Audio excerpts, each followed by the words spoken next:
Yeah, that's fine. I'm sure nothing will go wrong.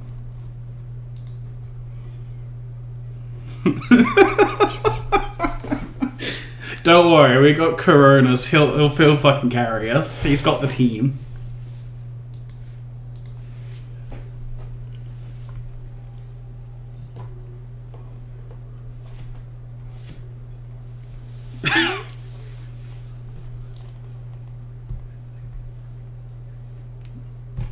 That's actually pretty good, yeah.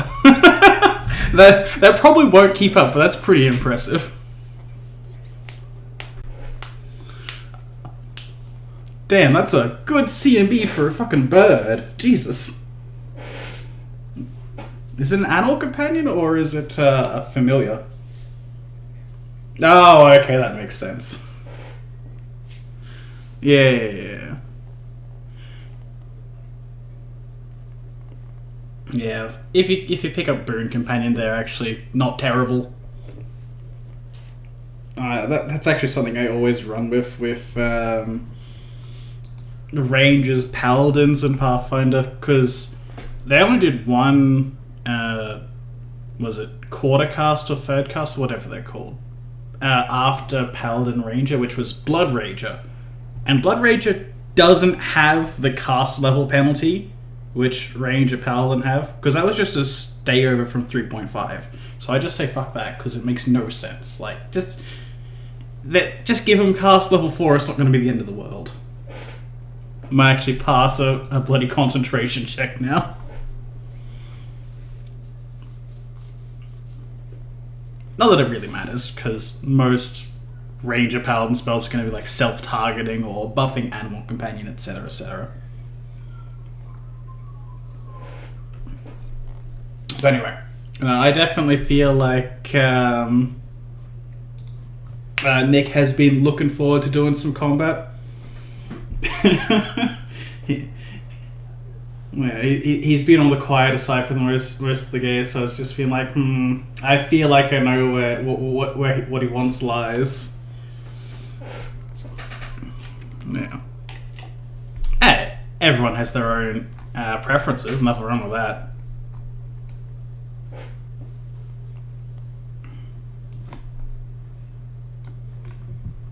That's good. I mean, for reference, there isn't much way of talking your way out of combats with zombies. So they are intelligent. You guys did actually get that information because you rolled pretty good knowledge religion checks, actually. Yeah. You guys know they are intelligent. How reasonable the undead are is an entirely different matter.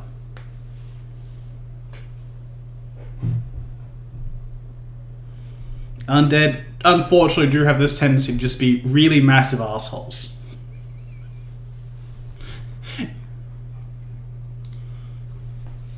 I could do that. Unfortunately, I've been practicing my intelligible screaming for the last week, so...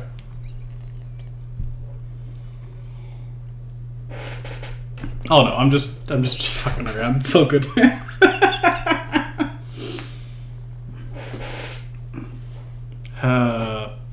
The only really unfortunate thing is I don't know what it's gonna sound like, but I've had to do something for the bird because the bird's officially started talking. I have to actually start talking for the bird because I totally forgot it was a raven, and ravens can mimic a language this early in the game.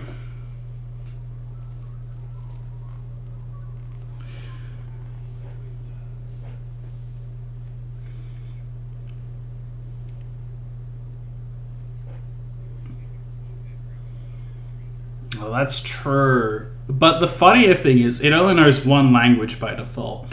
So I'm like 80% sure that it's going to speak a language no one knows, because it's technically the most common language throughout most of Tepremia. But Skellard is more of a rougher northern kind of language, not so much the eastern one that we have over here. Okay. Skellard.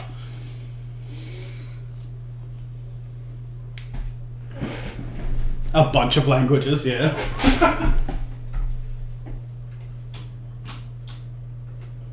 Probably some racial languages, but that's only if people feel like being sneaky in front of you.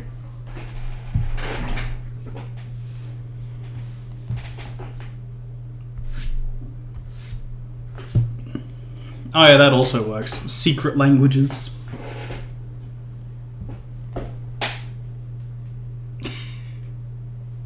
I do like Thieves' Camp from 5e. I typically don't run with it though, just because it's like, there's already passing secret messages as like a part of the bluff skill. May as well keep it around.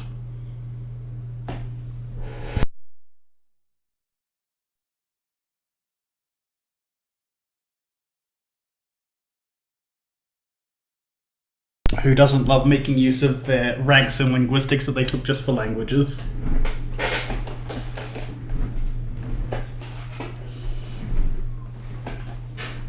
Exactly.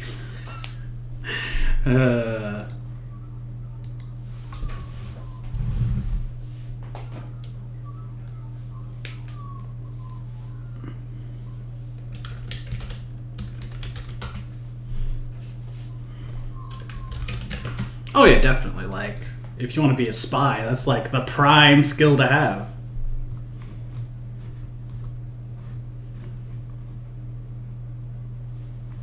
I like his spear. It's fine.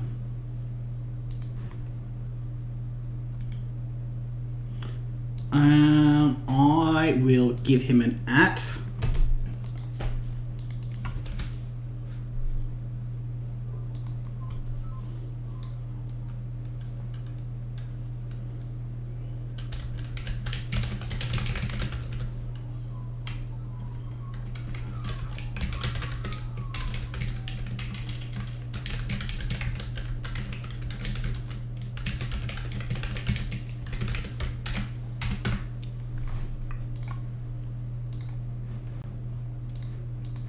Maybe that language will be a bit more enticing. That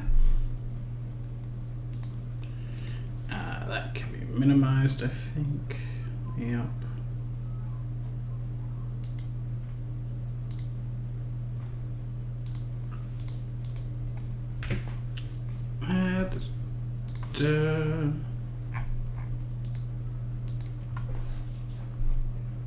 Hey man, how you doing?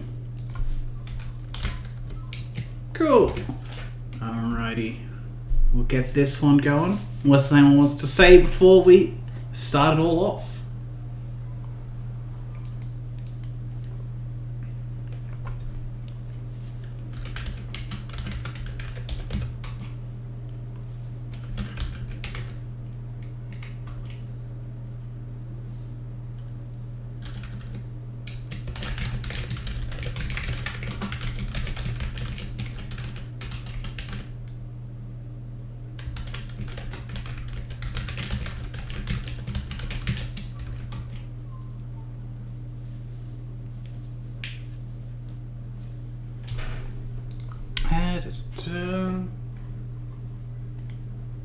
Oh, this one's super quiet.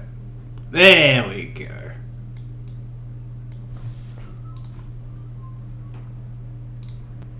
Close that down.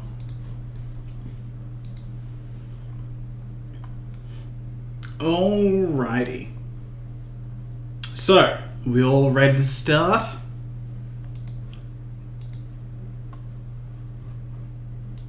Cool. Alright, I'll move you guys over to the map. I apologize. It was impossible to find zombie versions of a bunch of monsters for this because most people only make human zombies for obvious reasons. Many have been named appropriately. So, when we last left off, everyone had visited the supposedly lost town of Jecho. There was some strange happenings there and very confusing. Felt unwelcome just by entering into the forest itself once you had started gathering more and more information about whatever had happened there. After which you guys moved towards the southern hills, where Katell was feeling a strange call. Something supernatural in nature was pulling. And as you approached, you could see the undead hiding about amongst the trees. Their presence clearly known. They just kept watching over you as you approached, making no moves to directly attack, but seemingly guarding whatever lay further in. You guys did learn that they were intelligent creatures, intelligent undead as it were, which is strange. Athos, you specifically know that the method... most people wouldn't create intelligent undead, as they are far harder to control. Mindless undead will follow orders for any amount of time, but the intelligent ones actively resist and will fight for their own freedom. If it was someone trying to control them, it seems like a poor decision to make.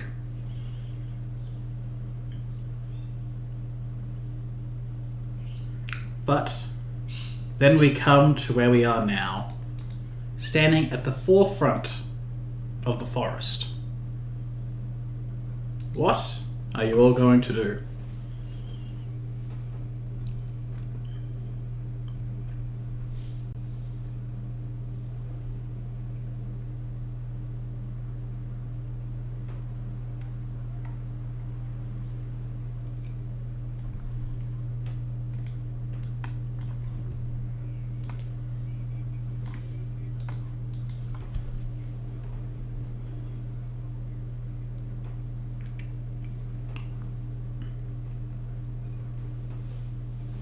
It was just this kind of vague pull, like, the rest of the group was seemingly finding the path to this hidden village.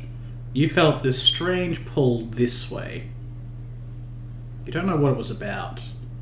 Just something in your mind telling you to head deeper.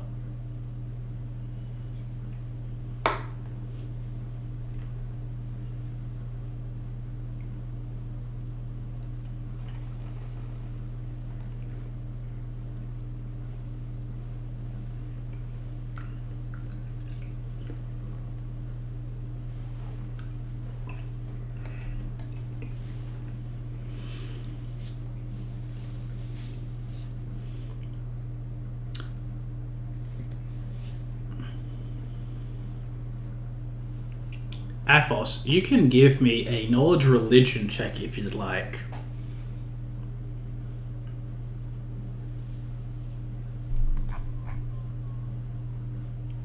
So, what you know about the undead, beyond a lot of the basics, is that undead do naturally form, though it is a rare occurrence.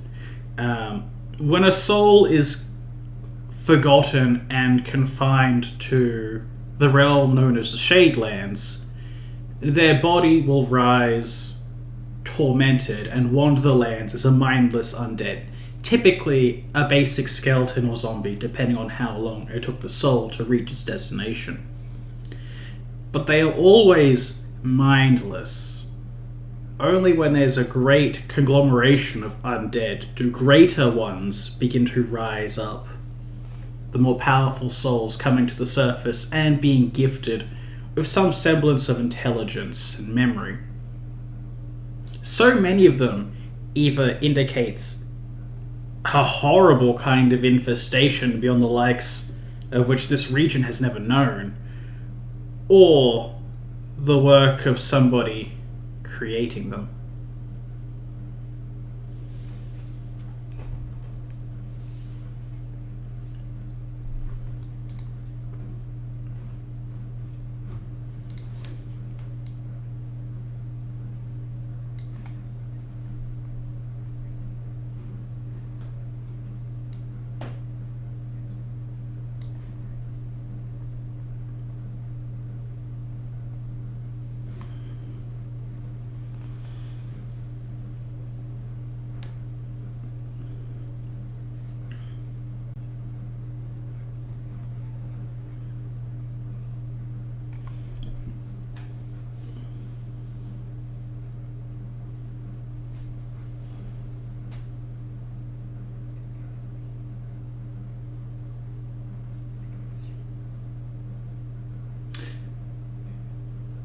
Yeah, they're half hidden behind trunks. Like, they're not hiding, but they are shielding themselves with the nature around them.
So then...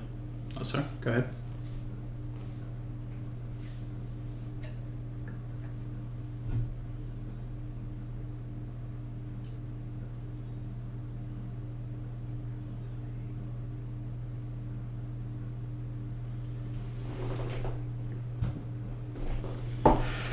It varies by nature, but it is considered their most common tongue.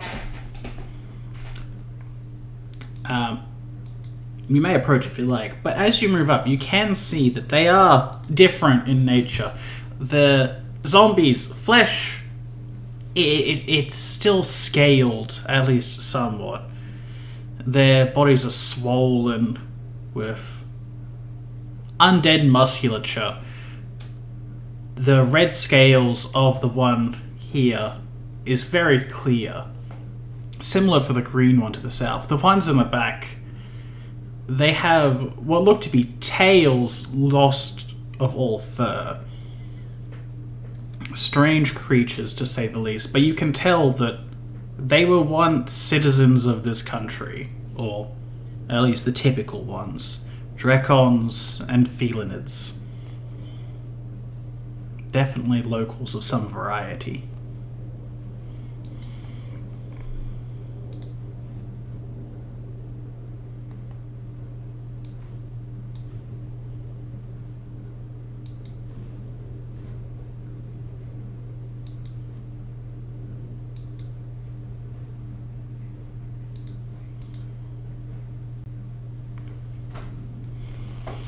We guard this place. You shall not enter.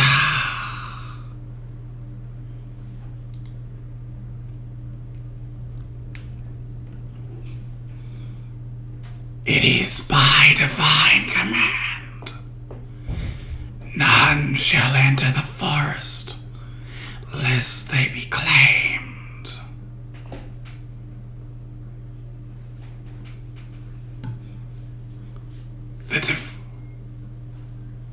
Claimed. The divine Udacity.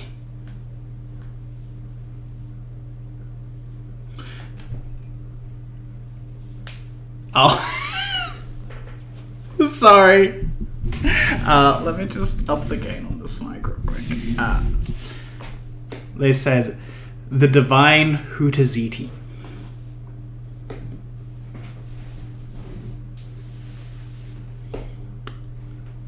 Anyone can go ahead and make knowledge religion checks.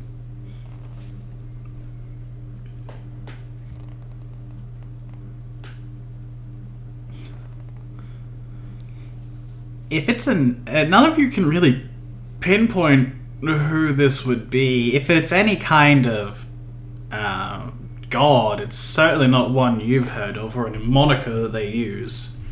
It's very strange. But it's also somewhat close to a local name mixed in with some kind of other language. It's hard to tell.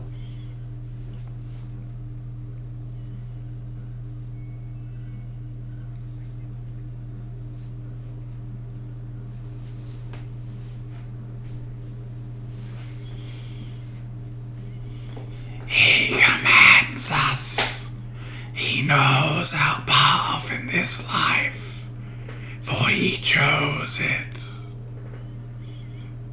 Now, leave or enter and join us.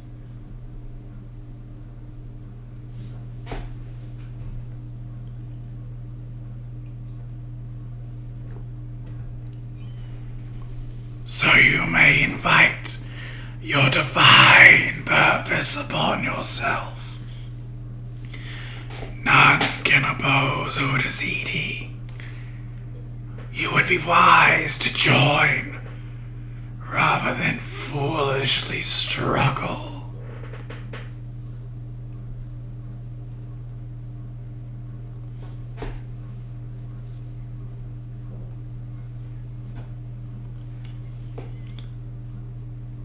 Udaziti grants many things to us all. There is no point in telling you what gifts you shall receive when you are so unwilling to receive them. I can see it in your eyes. The hatred.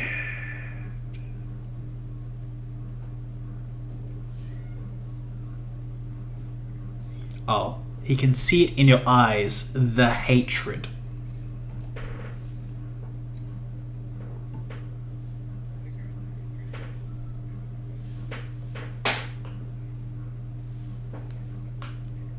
They are speaking Necrol back at you, yes.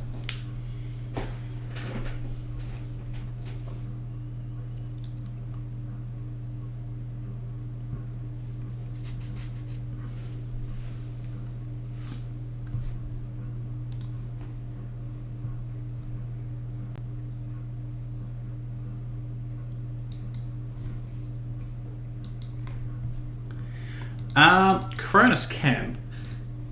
The creature at the very front will watch it closely, but do nothing as the bird soars high in the sky. Cronus flies off for a few moments, and the undead at the forest edge don't budge towards you. Cronus does return and begins speaking.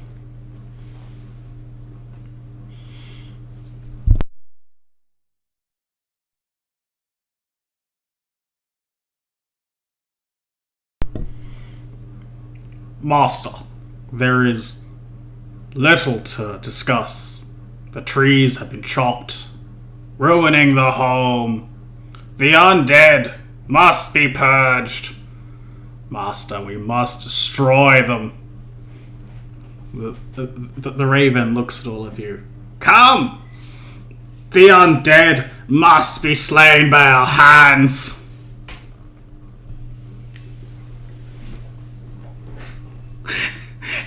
He points a wing righteously at the enemy.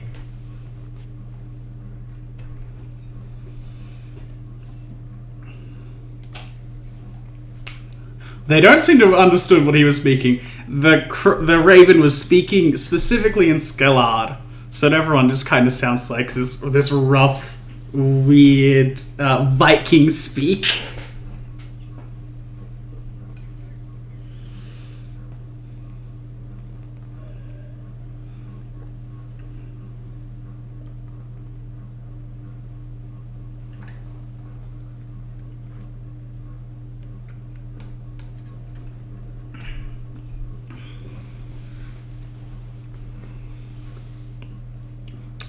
Still, the zombies and skeletons don't seem to react to you guys casting spells.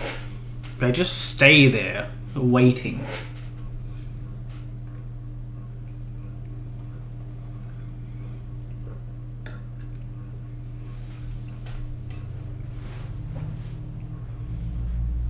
Ah, shit, I don't have that macro set up.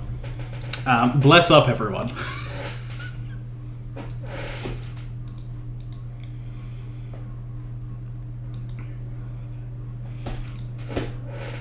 Yeah, Attack, but not damage.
Lie before us, and then your heart will be taken by Ordicity's might.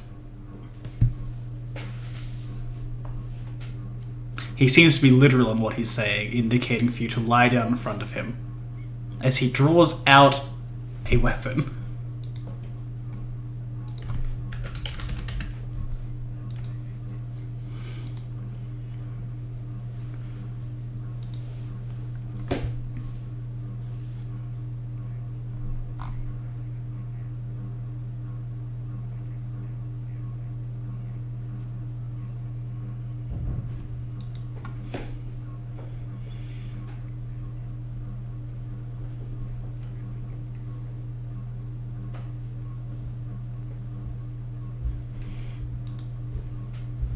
Oh no, he indicates if you do it, like, right in front of him. You can tell what he's meaning is literally involving killing you. You're able to get with that very easily. You can still do it if you'd like, I'm just letting you know.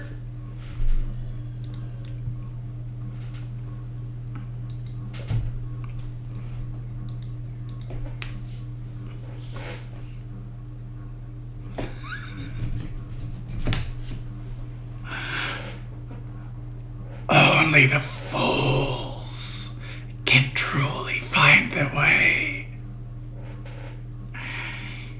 If you came here by mistake, then you will find your way and meet your just end.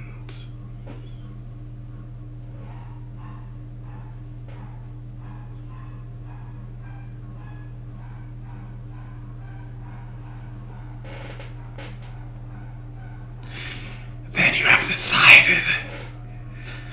Men! To arms! He calls forth a horrendous shriek, and the others stir for battle.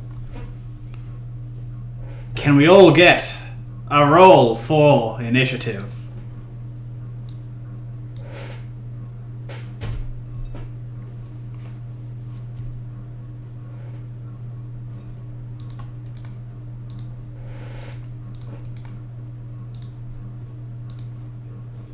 Ah, it's fine, don't worry. These things happen.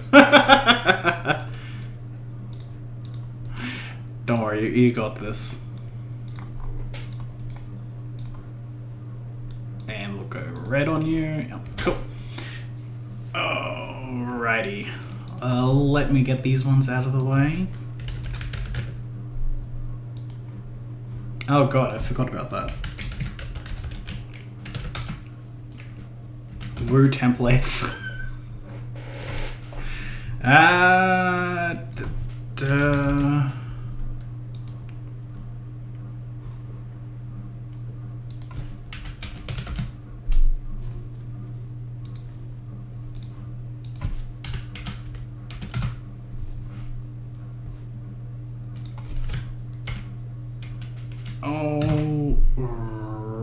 Alrighty. That.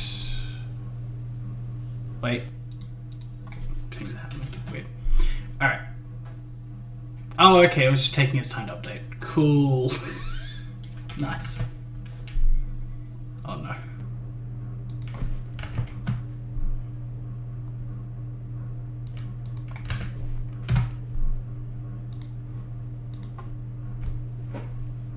Oh, Boulder, you guys can choose this now. I don't really care either way. Would you like animal companions / familiars to act on your initiative or at a later point in time?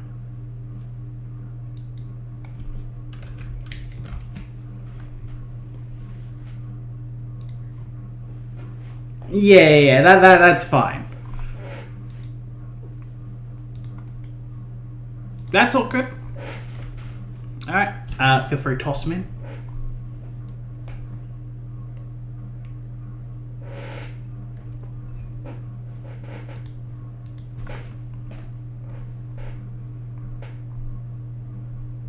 Alrighty, and we're all in order. Cool. Alright, NVIDIA, it is your first turn. The red one that has been doing most of the talking this far has a warhammer and shield in hand. The green, not too far below, is clad in really little more than thick cloth, similar to the skeletons behind him. But he seems to have a sickle in hand, and you're fairly certain the undead are their own natural weapon.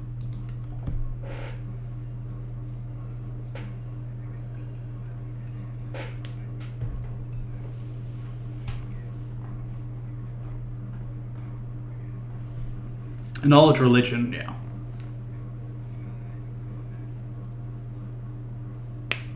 You got it.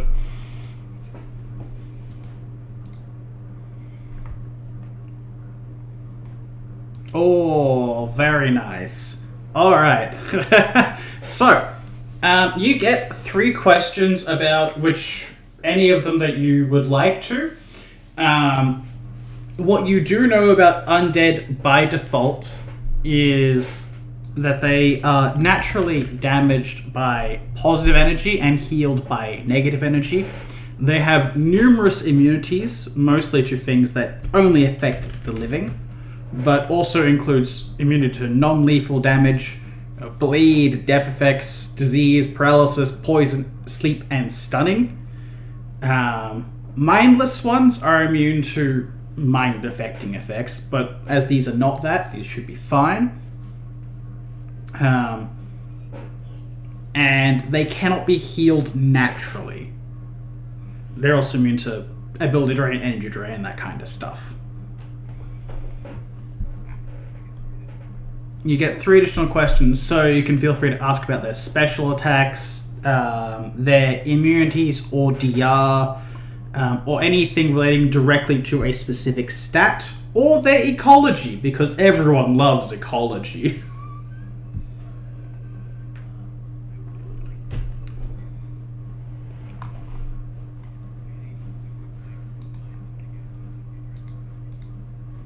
Yes, the Dracons, you can tell they're both Juju zombies, so you know that they will have similar resistances and abilities. The Skeletons will have something different, most likely, which you can identify as Skeleton Champions. They are also intelligent creatures.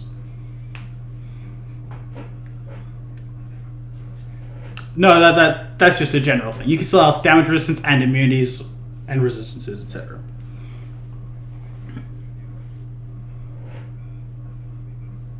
Alright, the Juju zombies have DR5/slashing. So they take 5 less damage from everything that isn't slashing weapons.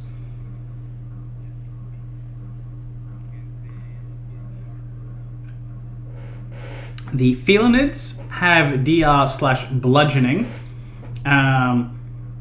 So they are weak to every... So they take additional damage... Take less damage from everything that isn't a bludgeoning weapon. It's also DR5.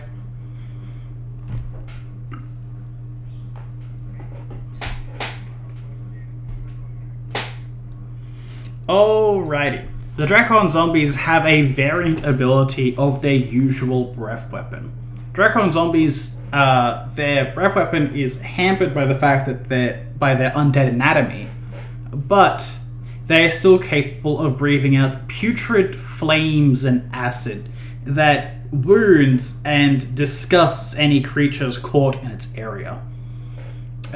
Depending on the creature, it will have a relatively low DC, but deals a small amount of damage to all creatures in a 15-foot cone or 30-foot line, and sickens targets that are hit.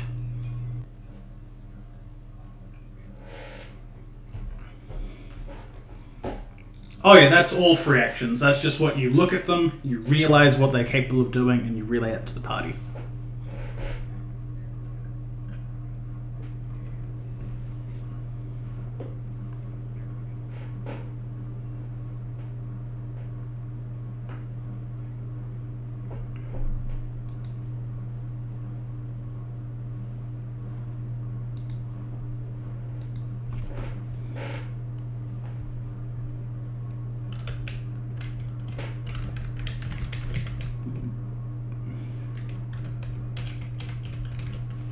Yep.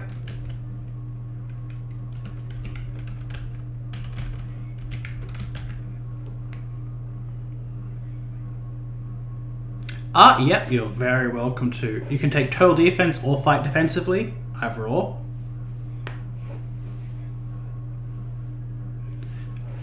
If you have throwing acrobatics, yes. If you don't, it's +4. But you don't get A of O as well, taking total defense.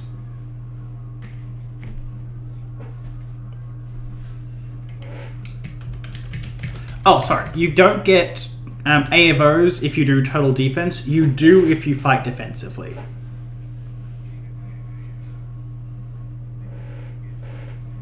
No, you don't get to make A of O's. No. Yes, sorry. That's all good. Alright, cool. That's fine.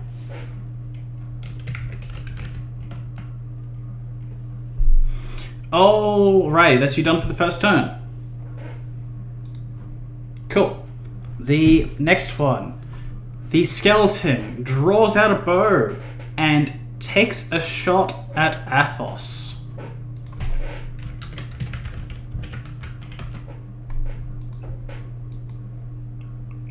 Alright, Athos does a 15 hit your AC. Very close. The skeleton takes a shot, but it flies off wide, careening off into the distance. Alrighty. Then this boy, seeing that negotiations have broken down, there is no time for mercy. Not that he cared in the first place. He will run forward and lean down only to scream out a burst of flames.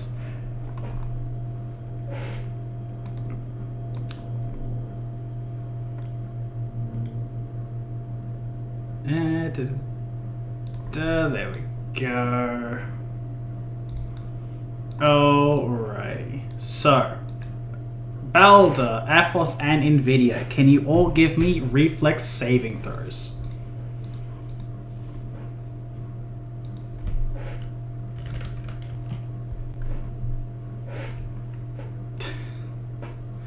Alrighty. I actually think you may still have fast, Athos.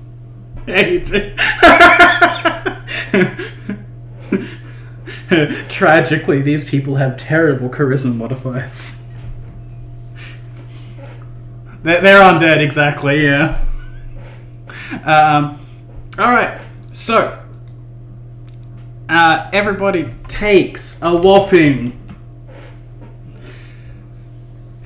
1 point of fire damage. And you are not sickened.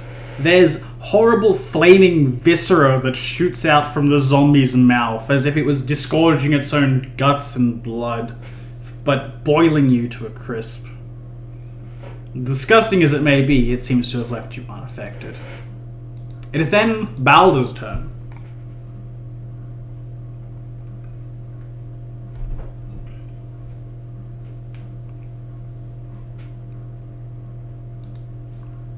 Very well. Probably definitely not. He gets blessed on all of those attacks. That's fine, we can add one after. That's a hit, that is a miss, and that is a miss. Oh yes. Sorry, yeah you do. That's still 2 misses, but the first one is a hit. You guys can choose to describe your attacks, or I can do it for you. I don't mind either way. Alrighty. Balder goes ahead and chomps straight through the armor of the creature. It doesn't seem like it's hurt all too much, but it's definitely left a noticeable wound. The rest of his claw strikes rip off dead flesh, the creature unmoved by the loss of parts of its limbs.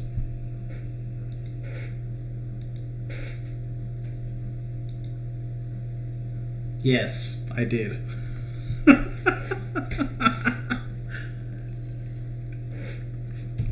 I looked...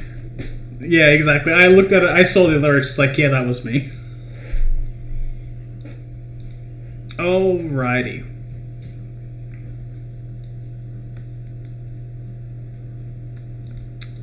This boy is in not... Oh no, he's in light armor, that's right.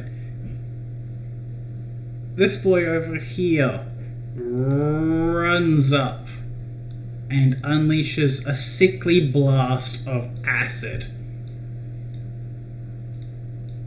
It is not nice, but he does it anyway. Athos, Nvidia, can you both give me reflex saving throws?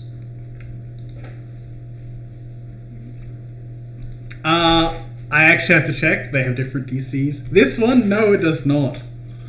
You take a whopping 1 cold, so 1 acid damage, and you are sickened for 1 round. Athos, you are able to avoid the effect entirely and are left mostly safe.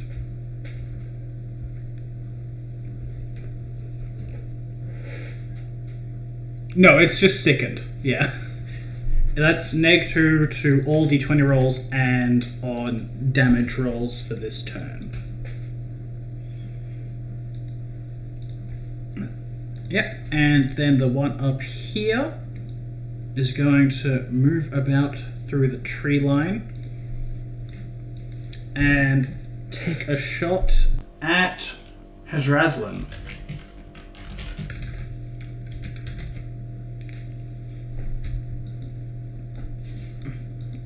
Alright, Hazrazlan, does a 14 hit your AC?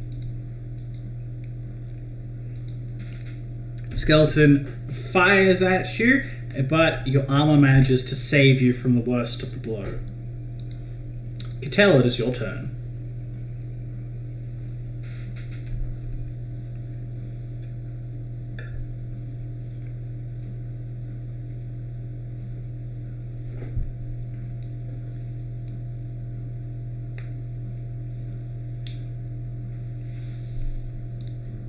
Alrighty, that is a hit, but not a confirmed crit.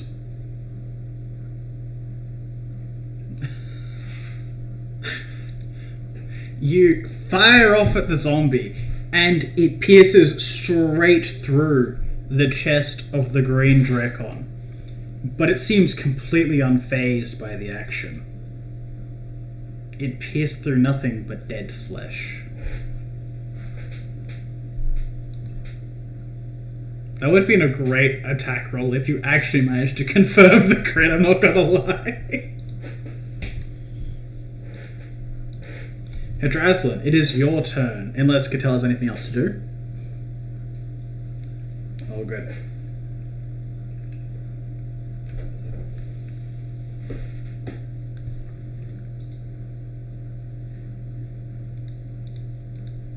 Alright, you can move if you'd like, but up to you. Yeah, that's all good. Alright, Nvidia, back to you. The zombies have made their approach. They stand before you and Athos and are vomiting all over you. You are not. I don't even know how that happened. Where are you in initiative? I apologize. Oh, okay. Then we didn't miss... Yeah, that's perfect. Off you go.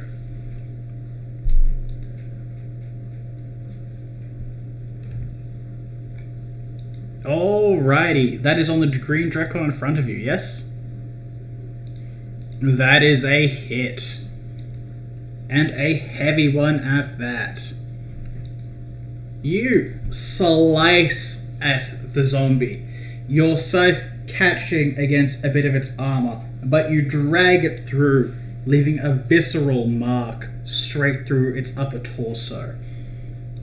Horrible green ichor flows out. But the creature looks severely wounded.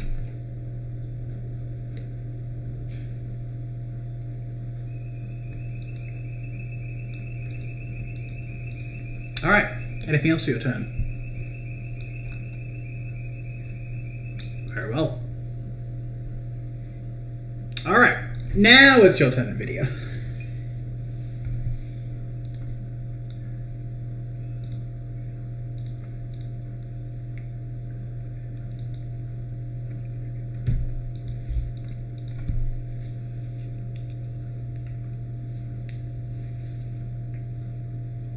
Very well, go ahead. That is a hit.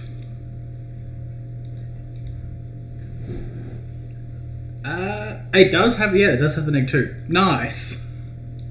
The creature raised its shield to block the attack, but if you're deft maneuvering, you're able to slice through it, and it collapses back on the ground.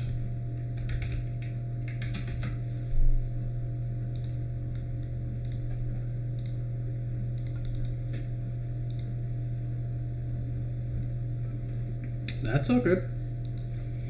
Alright, this boy over here, he will see that his ally has fallen and will continue to shoot at people. Alright, Athos.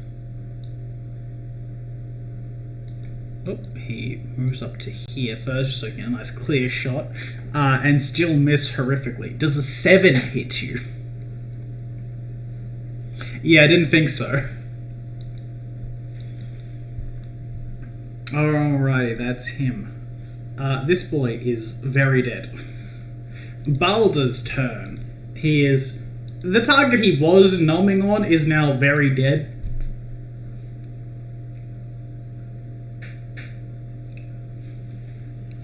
That it is.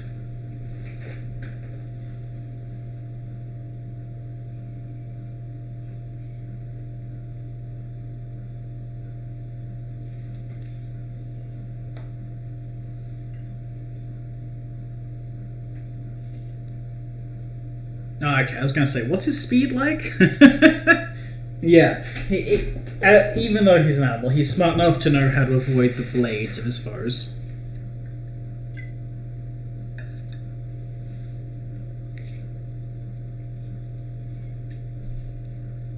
He attempts to nom the zombie, but decides against it because they really aren't tasty. He already got a taste of metal and dead flesh, and it just was not good.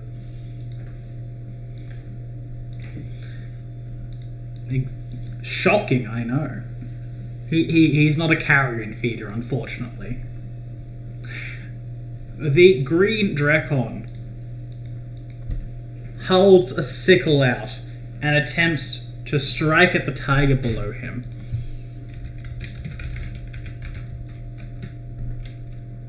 Does a 13 hit Boulder? Alrighty. And after he attempts to distract the tiger's claws with one hand, he swings around and attempts to backhand Athos. Alright, does a 13 hit Athos? Alrighty. It did its best. The skeleton up north takes a shot against Hadraslan once more. Alright, does a 9 hit? Glad I can roll hot tonight. Alright, the skeleton continues to maneuver about and begins to fall low beneath this stump, taking off whatever shots it can get. Katell, it is your turn.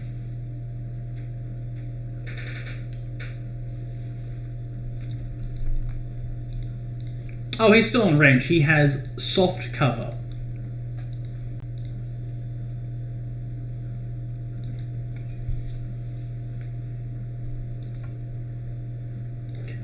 You line it up, take a shot, but your crossbow strikes a stump before him. Anything else for your turn?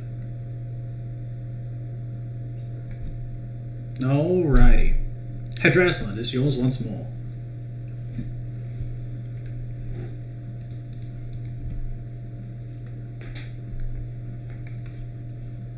He is being a dick.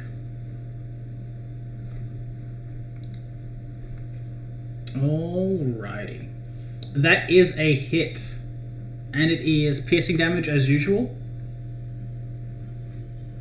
Alrighty. You take a shot and it crumbles some of his ribs internally, but he fights on as if nothing had happened.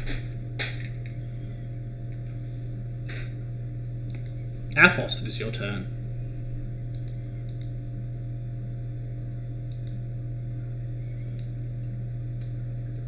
Very well, go ahead. You take a swing at the creature, but flanked on both sides, it still defends itself adamantly, parrying your blade with its own.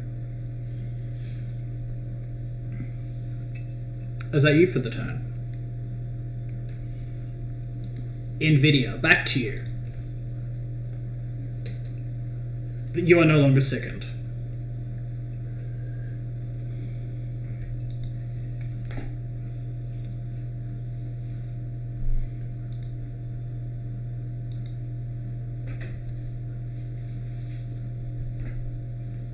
That is a hit, though.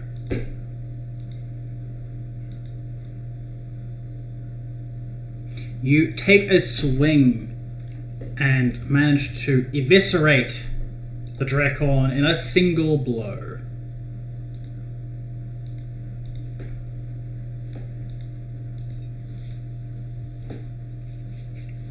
Alrighty. Are you done for the turn?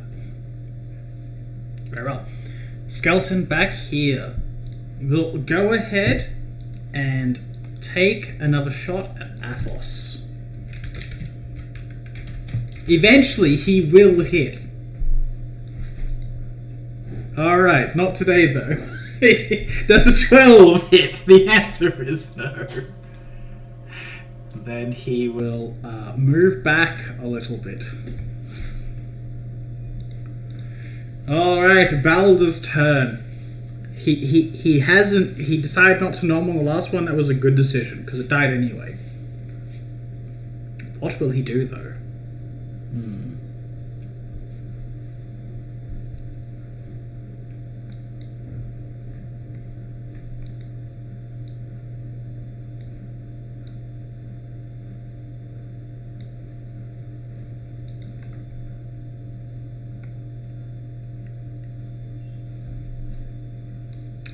Yep, he can double move if you'd like.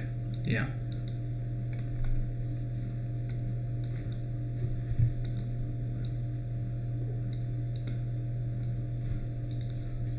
Alrighty.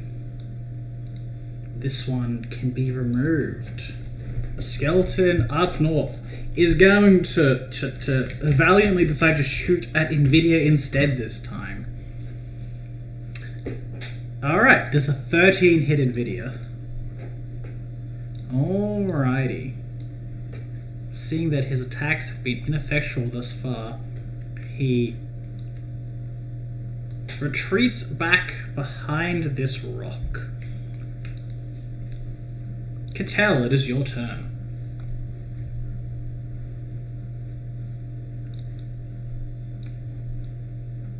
So far from what you've seen, the arrows and bolts that you and Hadrazin have fired have had little effect upon the skeletons.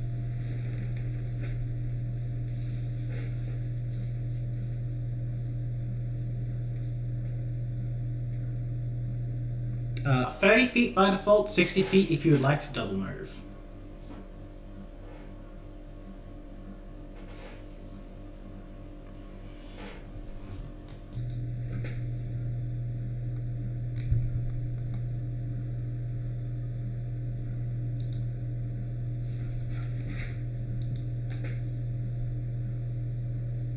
You can still take that shot. You do need to reload the crossbow as a specific action. I'm not 100% sure what yours is. I assume move action for a light crossbow unless you took rapid reload.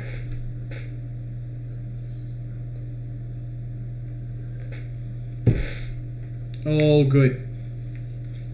You get ready for the next turn. That's what you're prepared. Alrighty. Hadrazin is yours.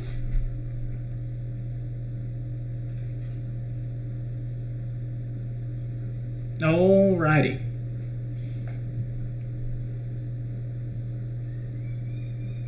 A 16 is a hit. And this time you managed to clip the side of his skull. A small chunk taken out.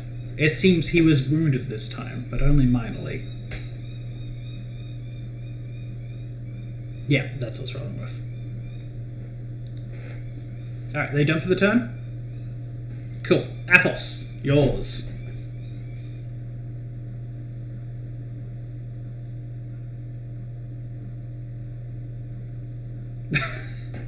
Such is the way of life.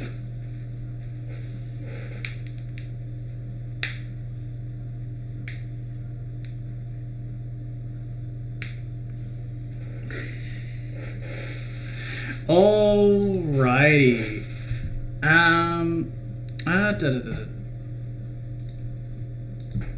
Oh.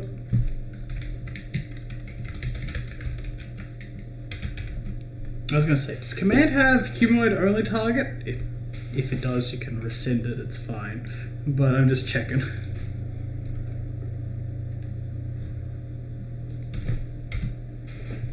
Is command humanoid only? Yeah, there you go.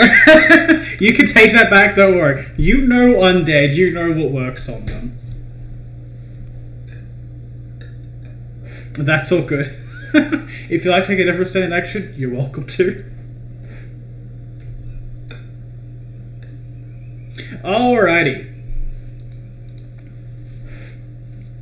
Alright, they're done for the turn then.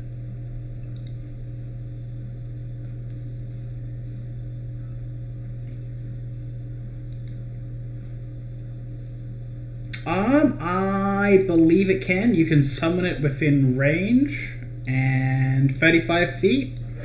Maybe in range for you. Yep. If so, then it can go ahead and do its slicey dicey. Alrighty. The spiritual weapon summons itself and slices at the skeleton. Even though it would normally be able to resist such an effect, the bone-rattling force of the weapon makes itself crumble before it. Nvidia, it is yours.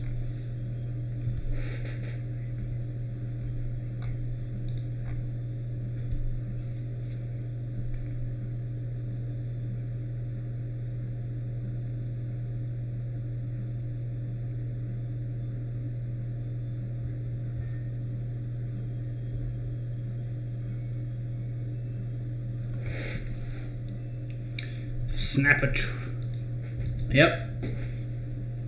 Snap a twig on the run over, but you managed to get there right before the creature.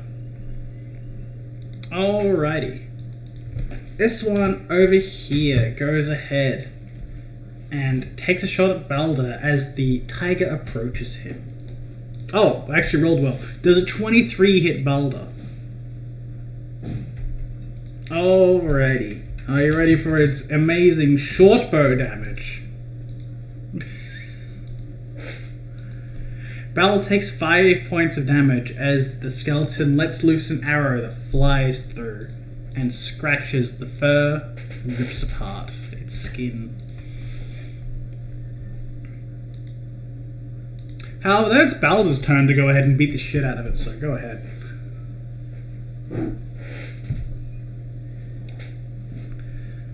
Yep.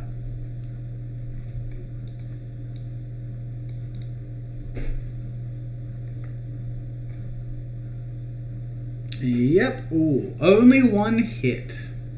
An 11 does not hit. The skeleton's bony form provides it a limited level of protection. But a 23 definitely hits, so...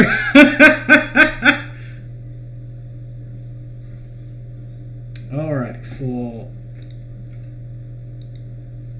slashing piercing. Oh my goodness. Balder swipes through at its chest cavity, trying and bites at where its heart should once have been, but kind of forgets that it's fighting an undead and recognizes none of those body parts are there. All of its prime tiger senses kind of leading it astray and fighting against a creature without any organs. His slashing piercing does not hurt skeletons. Bad rolls, bad rolls, my dude. Alrighty. The one up north, fighting Nvidia, steps out from behind the rock and drops its bow to the side.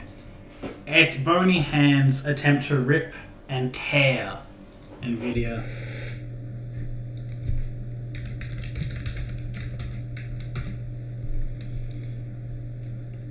Alrighty. Does a 17 hit you, Nvidia? Alrighty. Both strikes miss you as you move about your glaive and dodge the attacks effortlessly. Katell, it is your turn.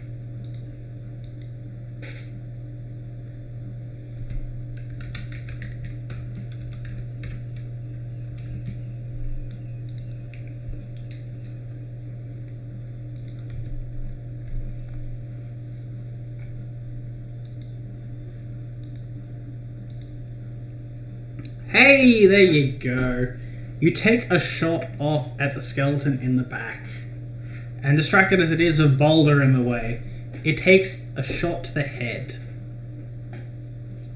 It pierces straight through the skull of the creature. It doesn't seem like it does much, but it certainly left some kind of harm upon the undead thing. And you can reload or move, take your pick. Alrighty. Hadraslin, it is yours.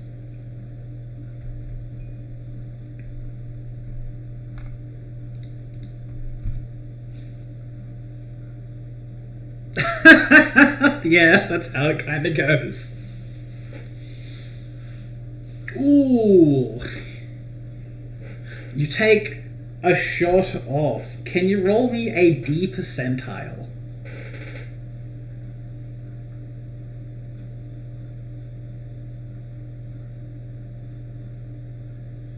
Alright, you take your shot, and your bow manages to fall just a bit short of the creature.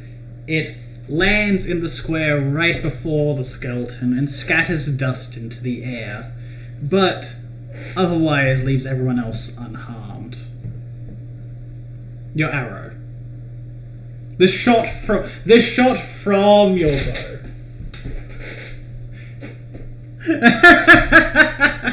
It's so good. Alright, anything else for your turn? Alright. Athos, it is yours once more.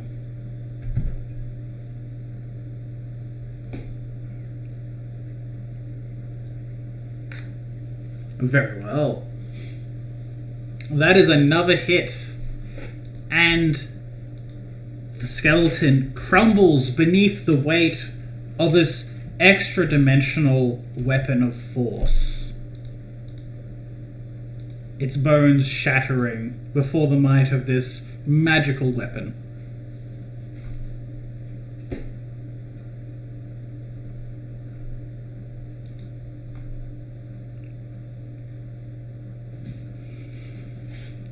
Deep sigh.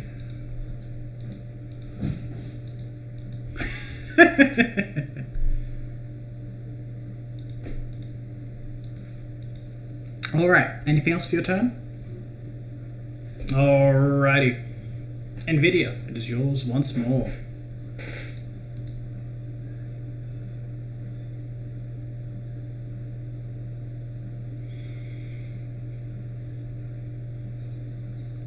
Oh, very nice hit. That's a very nice hit. Oh, definitely. You slice at the skeleton and shatter bones with your glaive. Assume you take a 5-foot step back, that's fine. You're all good. Reach weapons, I get you, don't worry.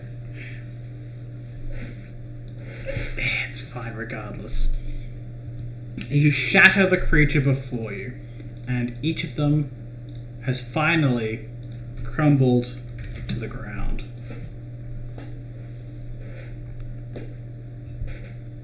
The Guardians may have been well armed and armored, but they were no match for your combined might.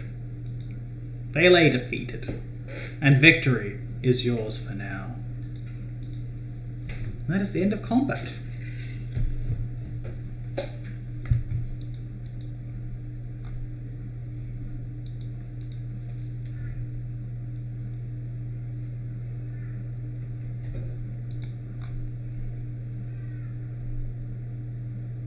Actually, yes. So, you look over everything on the bodies, and one thing stands out more than everything else, and it's this strange paper strip that's just sitting on them. Something next to maybe like a prayer scroll or a charm of some description. You're not really sure. It's strange. And Athos, you can definitely confirm this isn't an animating form of energies. You don't know what that's about. If you guys like, you can loot the bodies as well, so. Yeah, that's fine.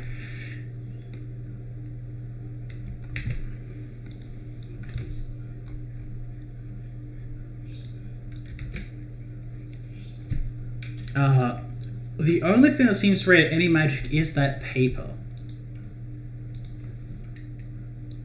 It is strange. Can you give me a spellcraft check?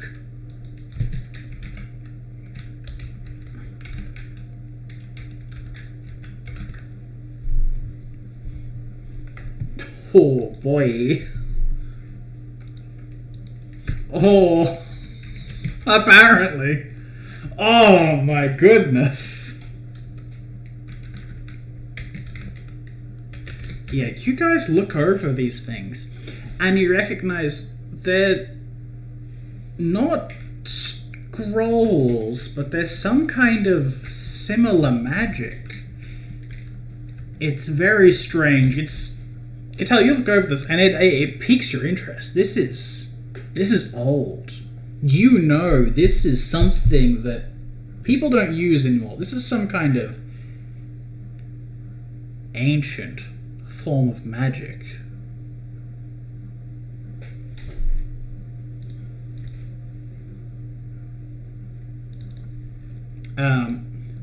However... Oh, yeah, go ahead. Yeah, that's all good.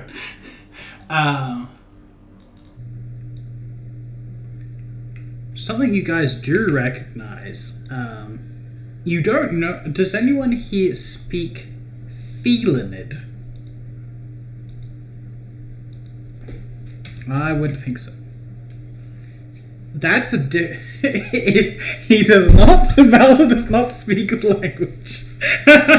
You guys can recognize the script as Felinid, but you can't tell what it says.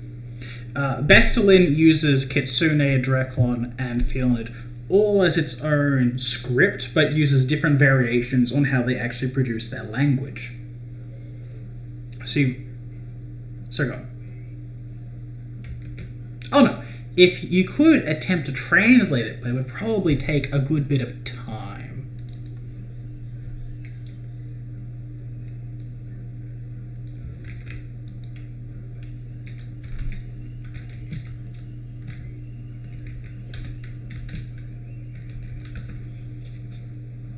It certainly could, but you'd have to dedicate some time to doing it.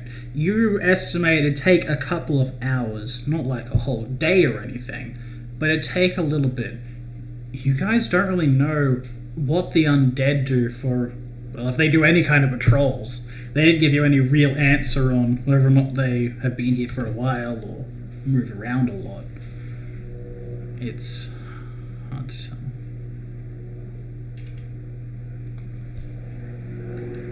There is 4 charms.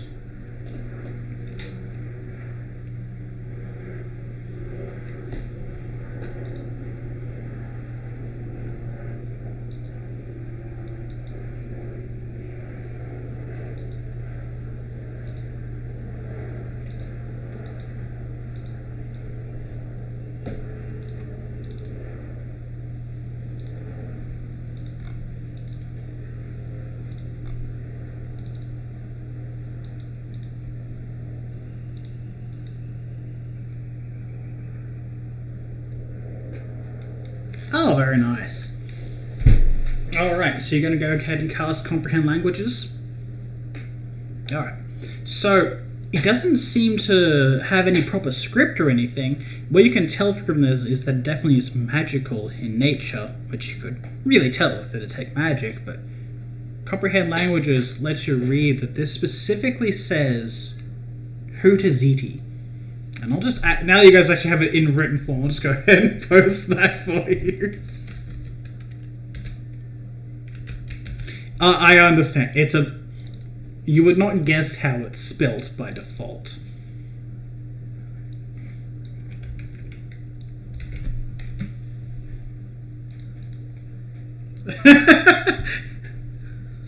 Yeah, you are. Yeah. Yeah, exactly.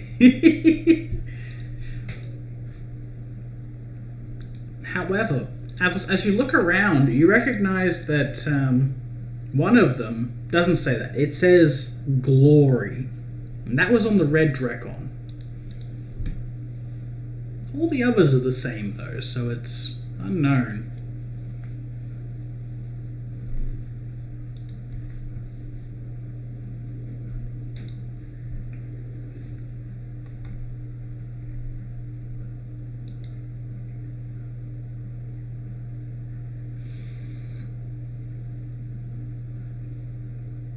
There is only the single word.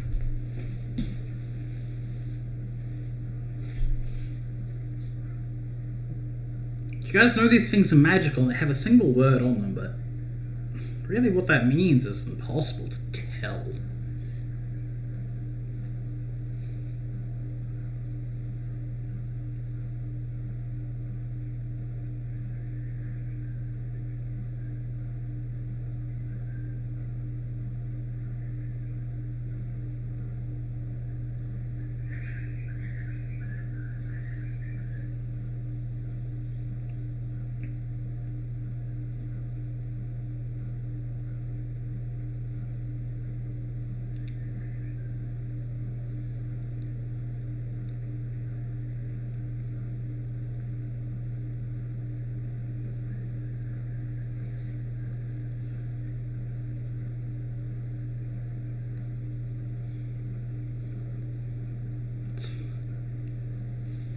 Yeah.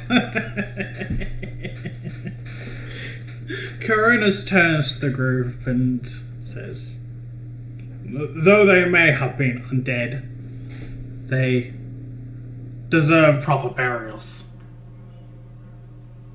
The undead don't choose their lives. They simply suffer whatever happens after it.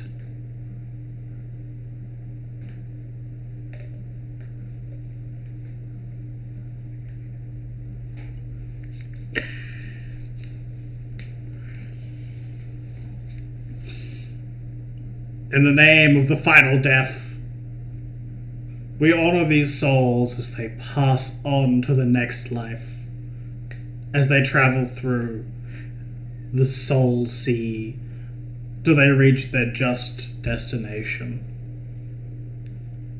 May they find what they were deserving of in life, now that they have passed on to their true judgment.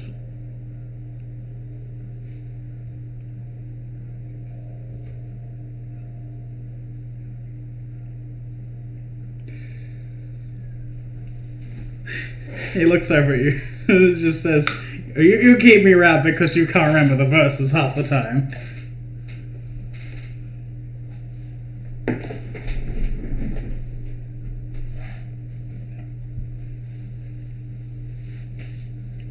Everyone go ahead. Whatever you're going to say in video, go ahead, please. Oh, yes. You guys know that padded armor really isn't anything worth writing home about. It's quite literally just thickened cloth. The kind of stuff that your regular commoner might wear if they were afraid of a fight, if they could afford it at the very minimum. The Iron Lamellar is very heavy works. It's made from somewhat of an inferior material, but very useful in the aid of defense.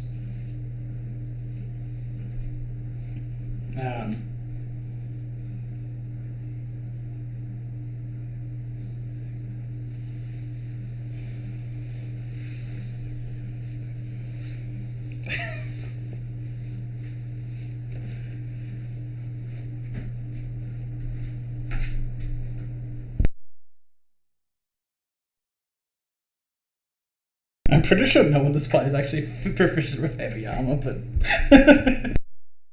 Go on, Aphos, sorry.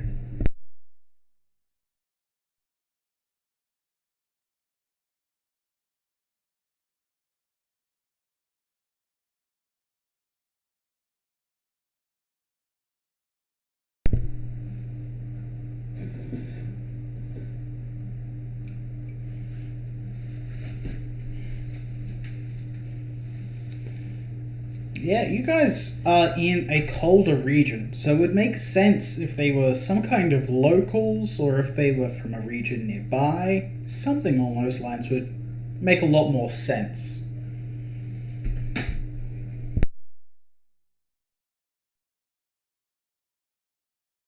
No one's importing these zombies, no, it doesn't seem like.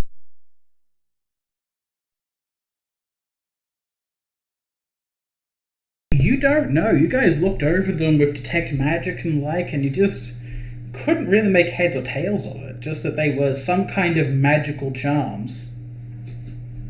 Yeah, that's what the paper is, yeah.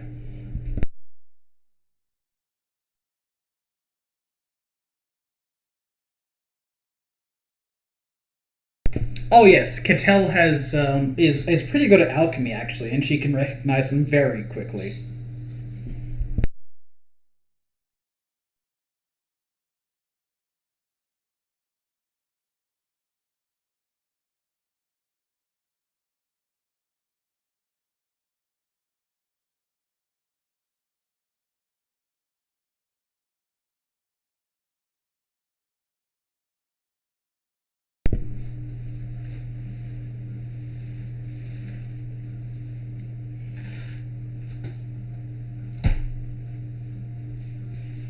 Oh yeah. For reference, guys, anyone who wants to try and gather non-magical ammo or non-special ammo after combat, you are welcome to do so. I'm not going to risk destroying it unless it's specifically designed to be destroyed upon use. Like, I never really understood why medieval arrows were destroyed so easily. That shit was no, that they didn't want to chop down a whole forest every time they wanted to enter a battle. That stuff was built to last.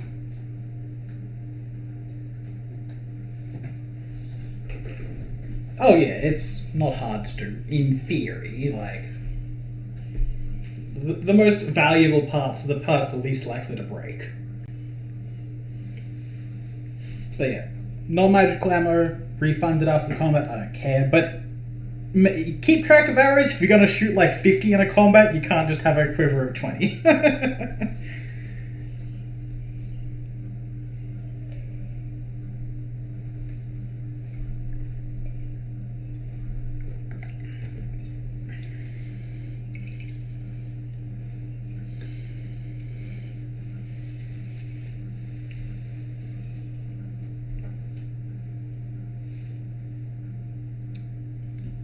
Give me a will save.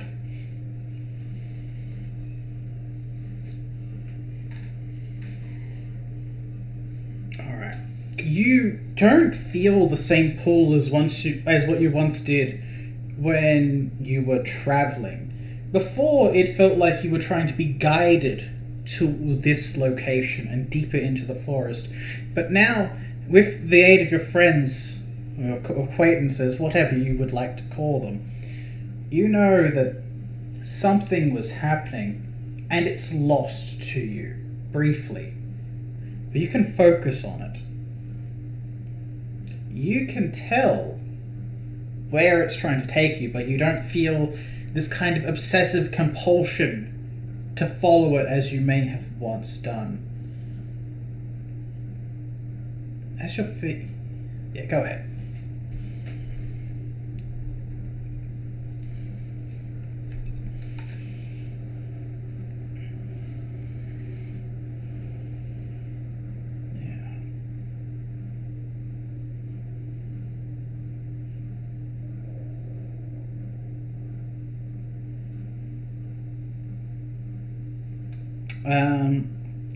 Katell, you're kind of thinking like it's you don't really know, only that it was some kind of unnatural pull in your mind.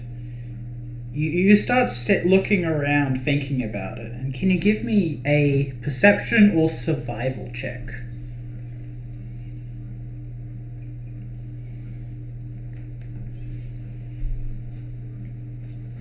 You look down and you kind of vaguely notice that there's tracks here. Faint. But you can see them as you're just thinking about this kind of thing. Leading deep into the forest.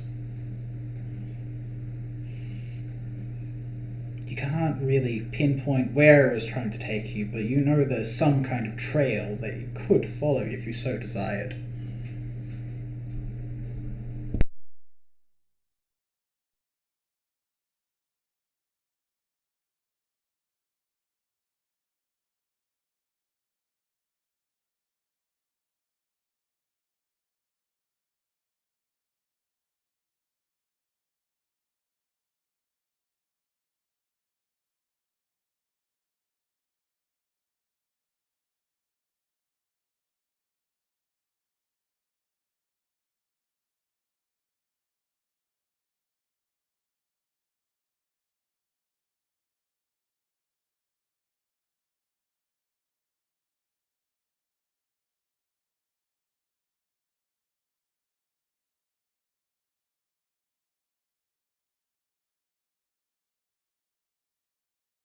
Oh, sorry.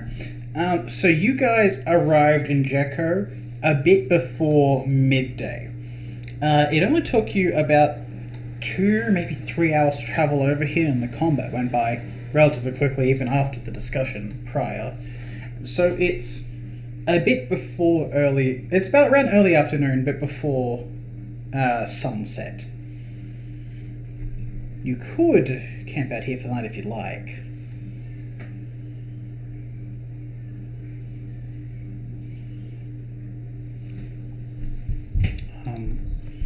Just as a brief look, I'll throw you guys on this map. You guys are about here now, right below the foothills, and like, it would be over a day's travel to the nearest town. Yeah, I'll just throw you back over. That's just for everyone's reference.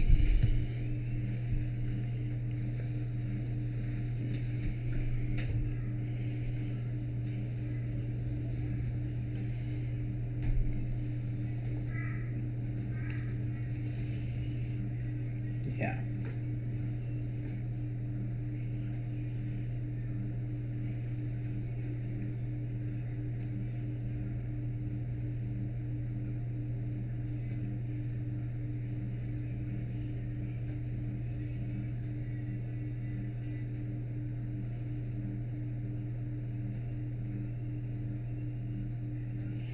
Alrighty then. So what is the plan for the evening?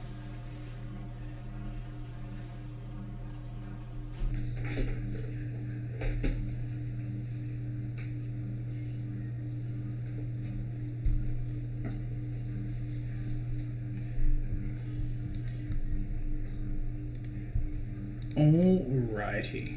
So, you guys decide to make camp elsewhere.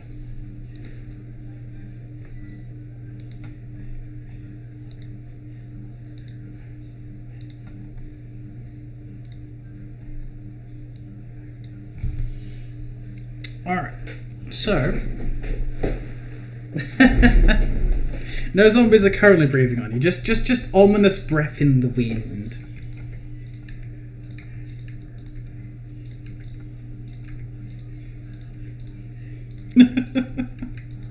So, what kind of watches are we going to go for?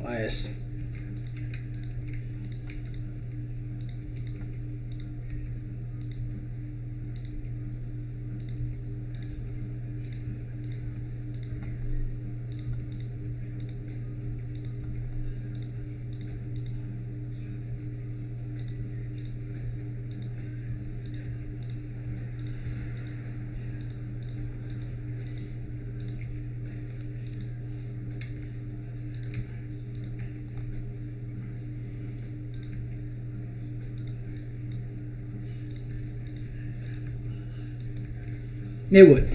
The only counterpoint to that is you want a more continuous sleep rather than something too broken up.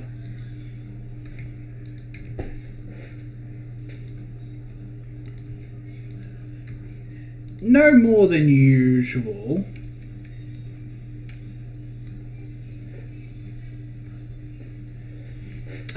Basically, like, effectively you should, technically you shouldn't, but I don't care too much. Like, you guys are taking relevant precautions to avoid potential danger. So, in theory, you should be fine. Of course, if anything interrupts you in the night, you'll still have access to the previous day's spells and the like. But on the basis you take about 10 hours of watch in total, you should be fine.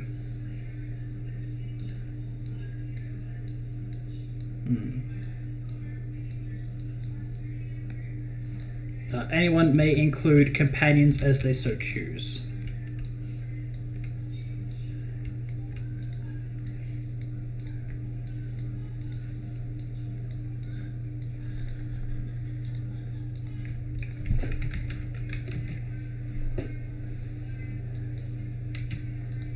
Yes, who would like first watch?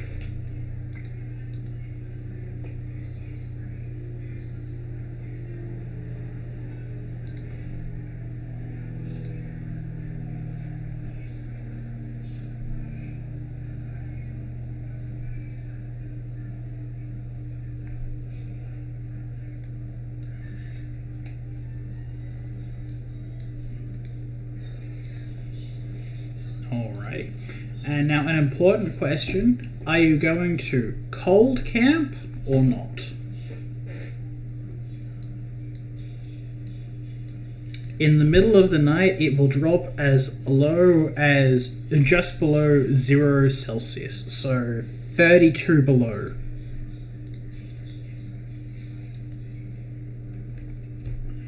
Yeah. Well, sorry, go on. Yeah, it'd be 32 below, basically. It gets as low as 0 degrees, basically. So it certainly gets cold. Sorry?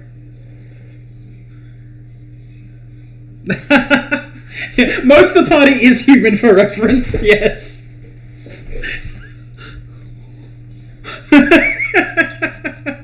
Dude, do you know how weird it was having to set up dynamic lighting for maps?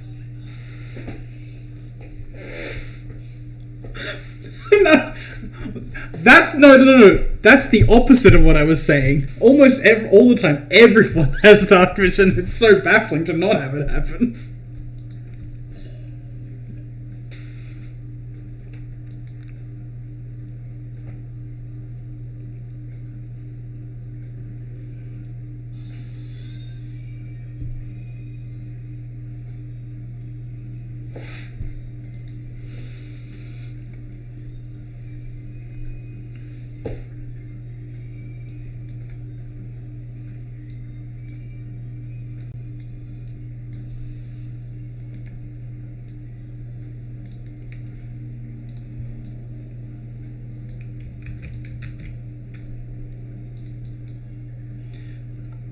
Effectively the same as a cold weather outfit, so it's a +4.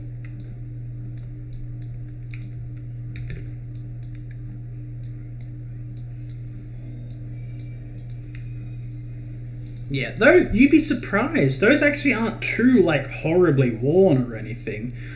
They're definitely not super old, or they've definitely seen their use.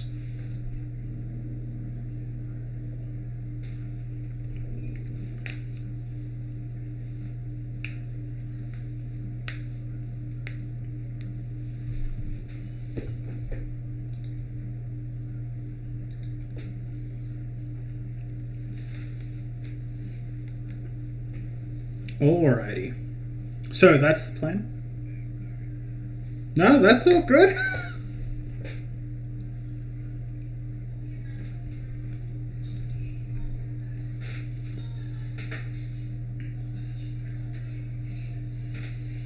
Alright, so everyone's happy to cold camp then?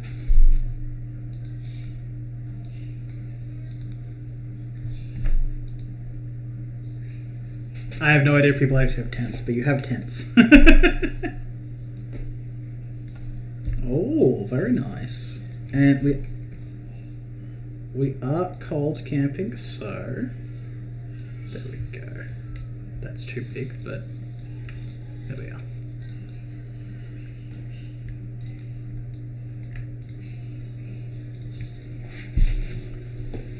Alrighty.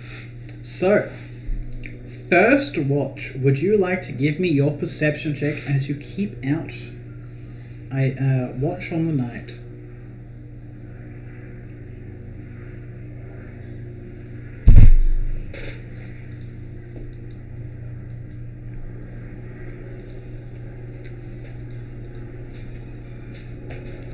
You keep watch, generally just keep looking out over the evening sky and wondering what is to come. Your eyes constantly drift towards the forest from where you've retreated, wondering if anything else comes from that direction. But no great sounds seem to emerge, nothing too dangerous to say the least. But then again, the entire time you've been here, it just felt quiet. Like life abandoned the forest from which you came. Maybe it thrives elsewhere, but hard to tell. Your watch passes uneventfully.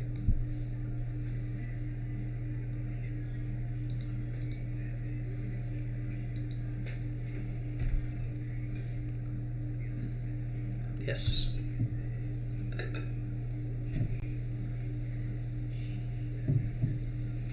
Oh, go ahead. It's all good. If you need to make any detect magics, you can do so on the next day. Alright, next watch.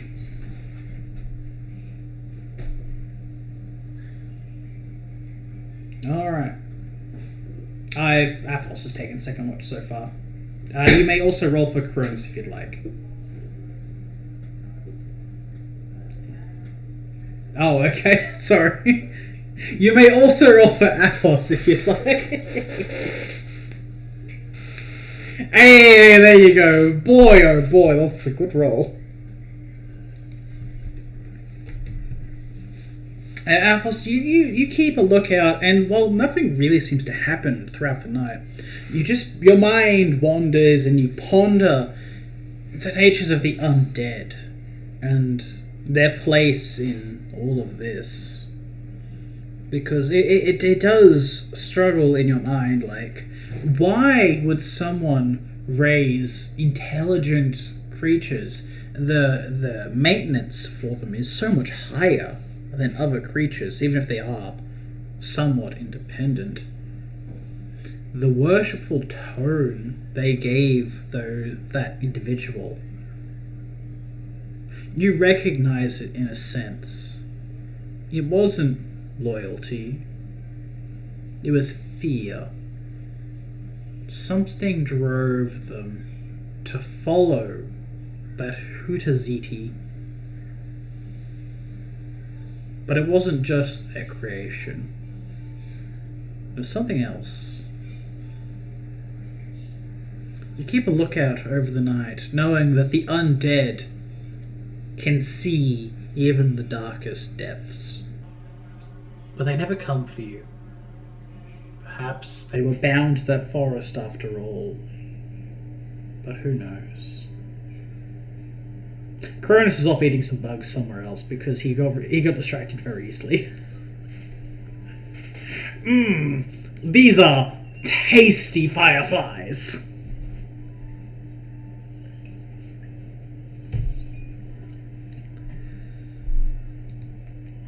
Alright, third watch, which I believe is Hadraslin.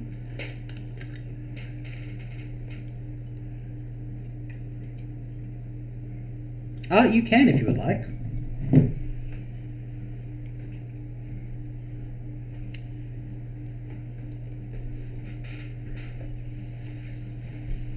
Justin, you look out throughout the night. Your vision penetrating through the darkness almost entirely. But still, you look on and there's nothing around. You're in a clearing for now, with tents set up, but no one stalks about here. No predators within the night is something that you're quite used to. But here seems peaceful almost.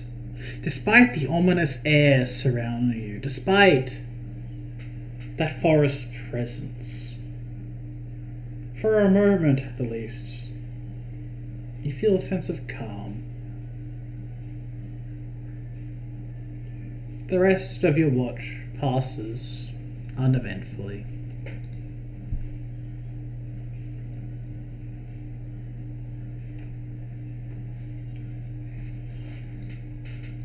Alright, and Katell, your watch. And I believe Balder is with you.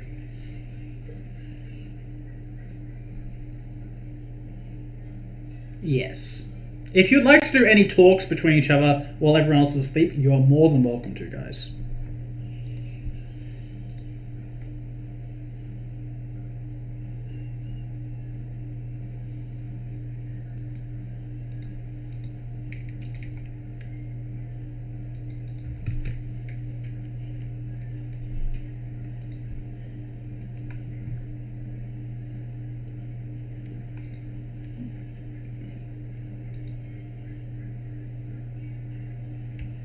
Yep, cool. So, for the first half hour of your watch, you keep a specific keen alert over whatever may occur And you watch, and you watch. And eventually, your heightened awareness, eventually, it leads to nothing but boredom, as the forest here seems deathly silent. The wilderness is quiet. Maybe too quiet. This land, claimed by summer, is normally taiga, which is frosty and the like. But otherwise, you see nothing of great importance. Just a peaceful land, unbeknownst the threat beside it. The hills holding some kind of undead dominion. Your watch passes peacefully.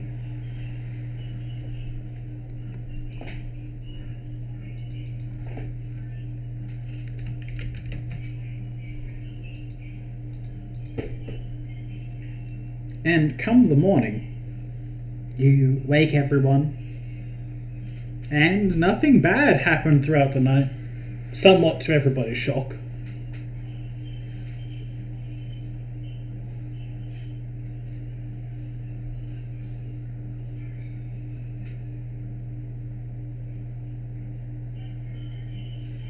So, you look around as people make their breakfast, distribute their own rations, and eat what they would like.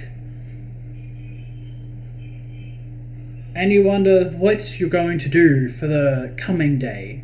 Will you return to the forest? Or you head back to Enatharius? It's hard to tell if these two events are related. No names seem to cross-reference with one another, but such a thing is hard to tell in truth.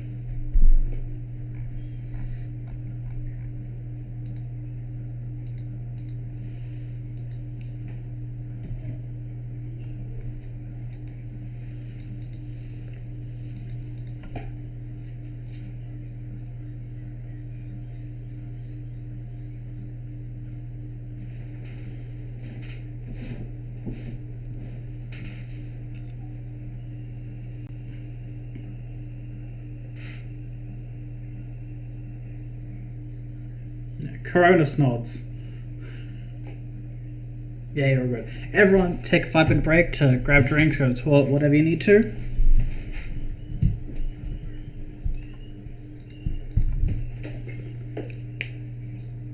Level plus constitution modifier is how much everyone heals overnight. So, whatever that is for everybody, go ahead.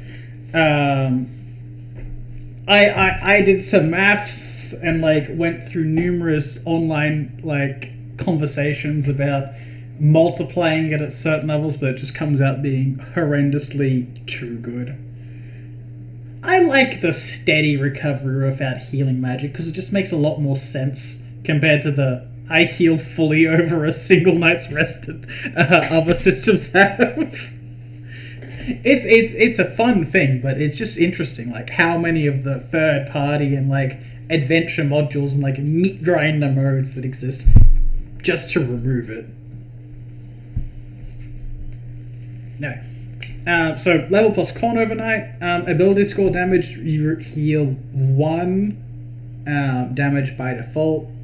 Some things can increase this, like heal checks.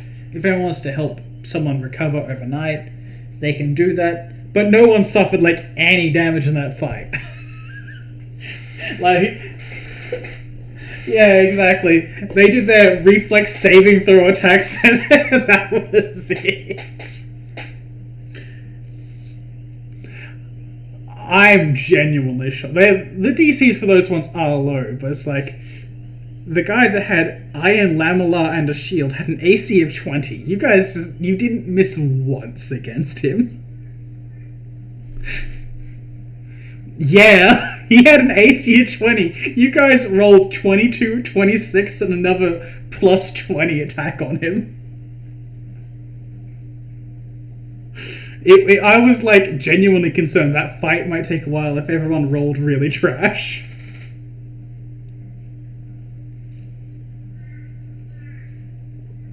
Anyway, take 5, grab drinks, go toilet, whatever you need to do.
Alrighty.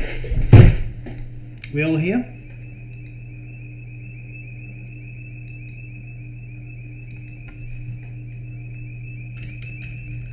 Cool.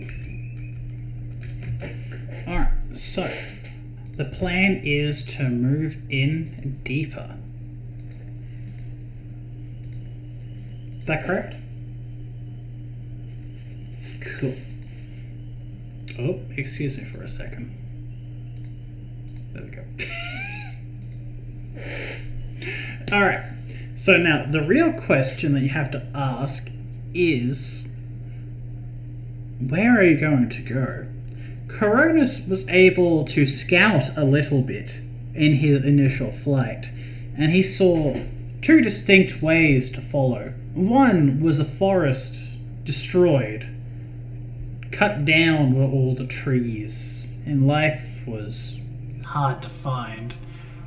The other was the various forests that just were left mostly untouched by men or undead alike.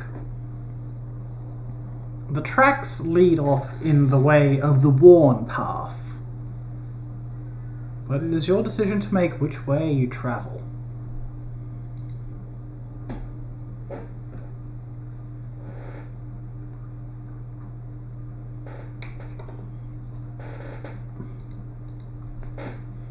Based on the will save you got earlier, you recognize that it probably wants you to go to the worn path, but if it brought you here and there were enemies here, it's hard to assume.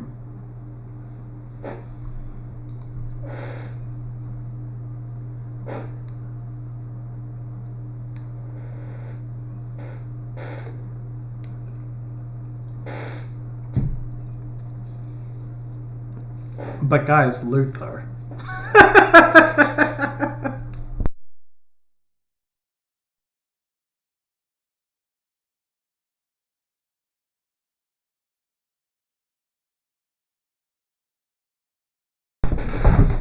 Yeah.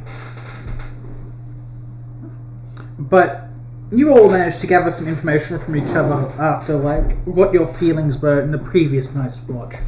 And it definitely was that life seems to have abandoned this place.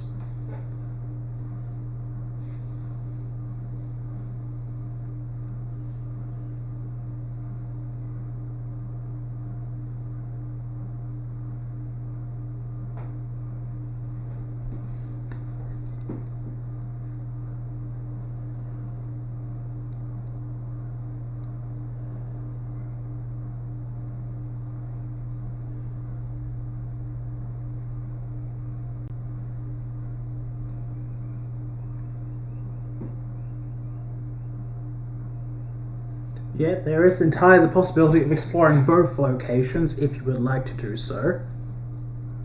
This area is quite large, but it is doubtful you'll have to deal with too much simply traveling through each individual area.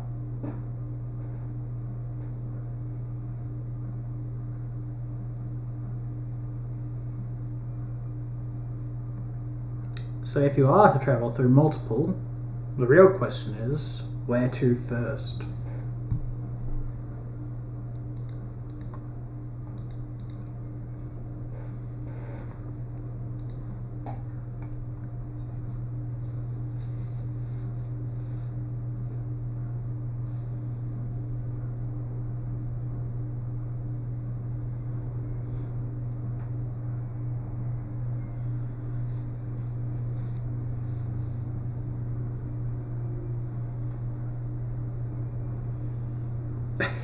It's all good. The question mostly comes down to, do you want to go the worn path, or do you want to go through the denser forest which hasn't been damaged by the undead?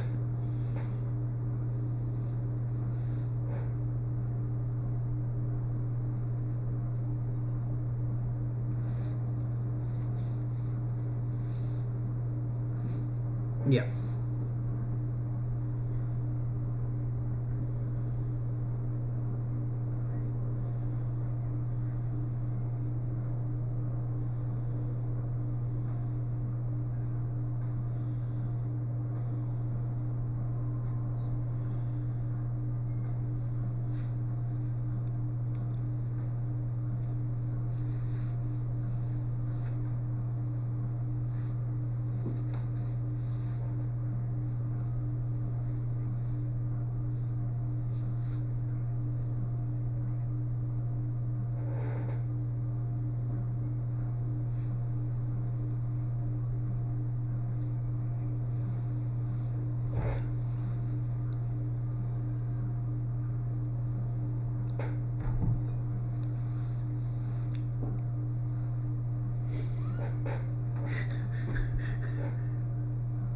Yeah, Athos just shrugs his shoulders and clanks as he does so.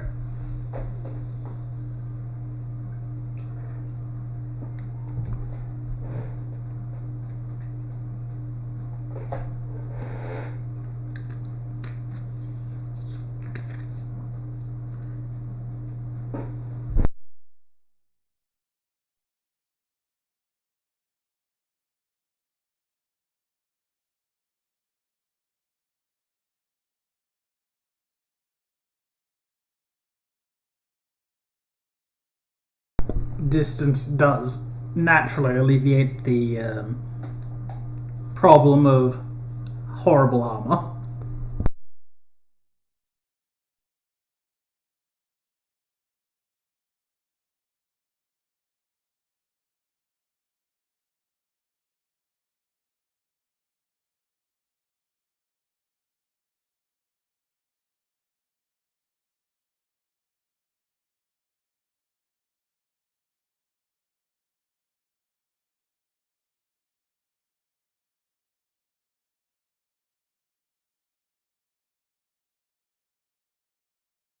Alright, so Coronis will help guide everyone to the path he's seen from the sky.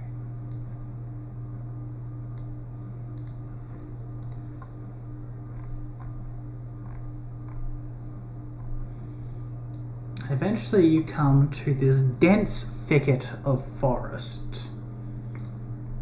And we'll place you guys down in the bottom right section.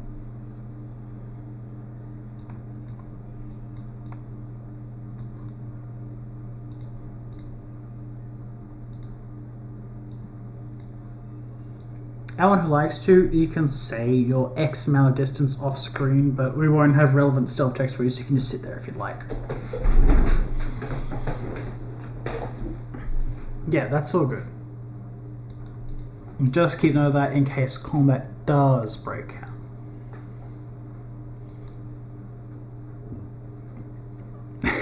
That's all good. Yeah. Oh, there we are. Welcome.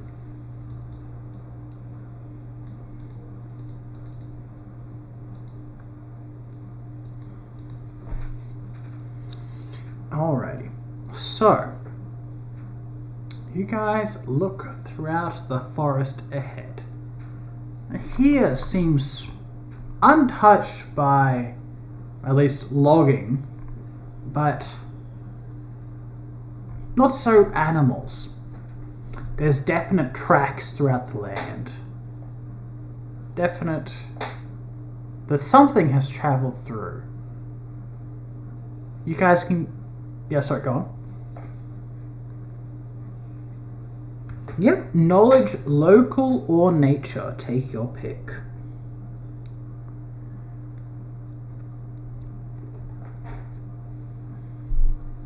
Alright, video. You don't really recognize where they've gone, but you can definitely tell these are the paw prints of wolves. Wolves are certainly common throughout Anvisalia. But throughout these forests, you aren't too sure. They've definitely at least passed through recently. Likely they'd be stalking around here.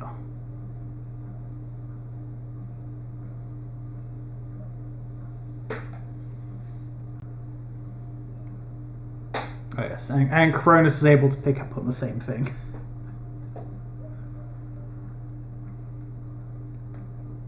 He does say, beware that undead wolves look the same as regular wolves until they scratch your face off.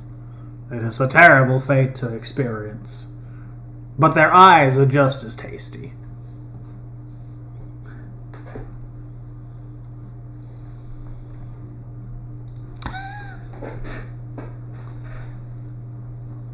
He nods sagely.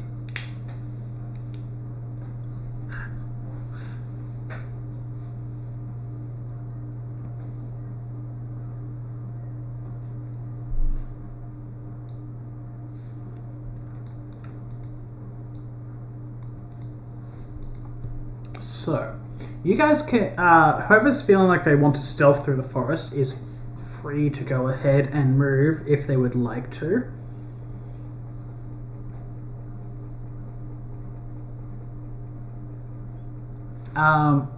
Make one big stealth check for the time being.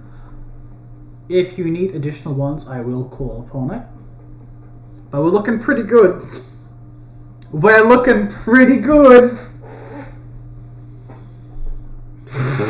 Yep.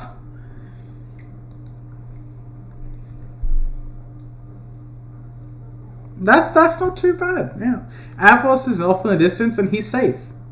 Coronis sits on Hadraslin's head for the time being.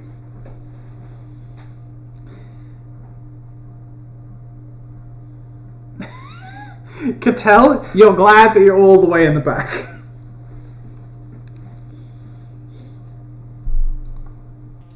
I tell you what. There we go. Oh, wait, shit. Okay. So, I just had to make sure I wasn't covering up Hadraslin's eyes. Anyway. Yes, Cronus remains perched atop your head. And you guys stalk about throughout the forests. Trees seem relatively fine.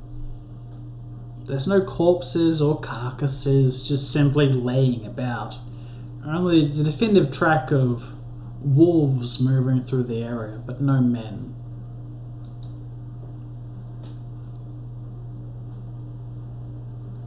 So,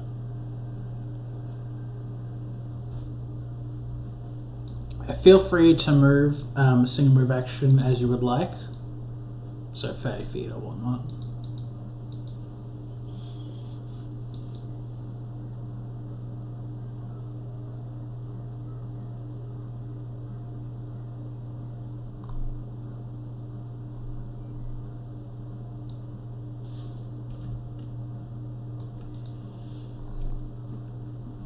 Alright, still over here.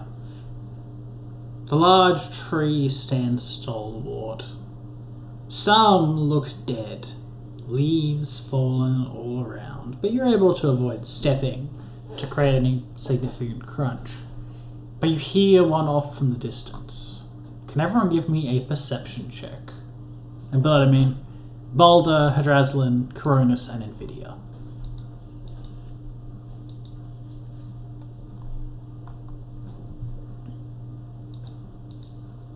Alright. Everyone who got above a 20, you can see something. The tree line up to the north, there is something stalking about. It is not simply a wolf, but undead. It lies in wait for something to come past, waiting, perhaps for the living, perhaps for just a meal, but you can see it there. Who knows how many more linger around the area, but it doesn't seem to have spotted you for now.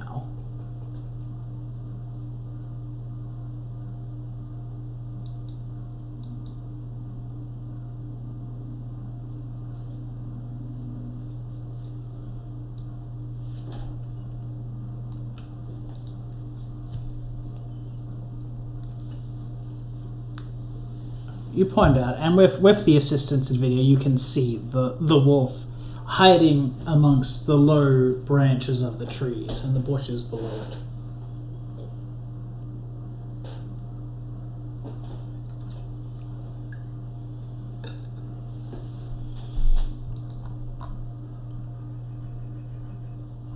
Not from this distance, at least.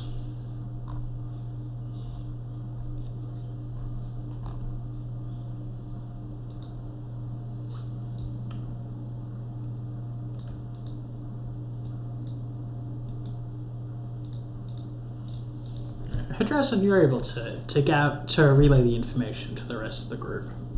They're a bit behind, just so they don't distract or alert any of the potential enemies. While a wolf's scent may not be the strongest, their ears are still powerful, and they can detect creatures from a good distance away.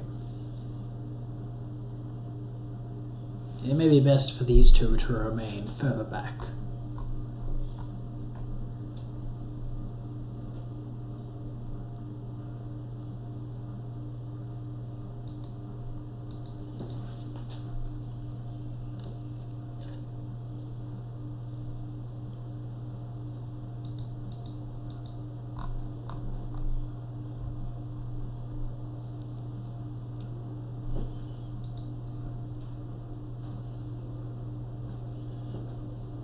Alright, so, yeah. Knowing where it is, you guys can maneuver how you would like.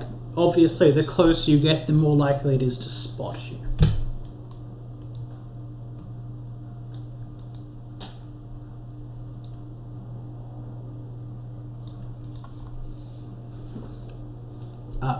Feel free to make any relevant checks as you move along. I do not mind.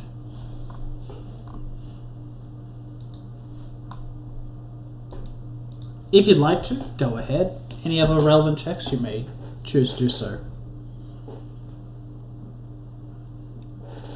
I don't spy anything other than the looming presence of the wolf waiting to the northwest.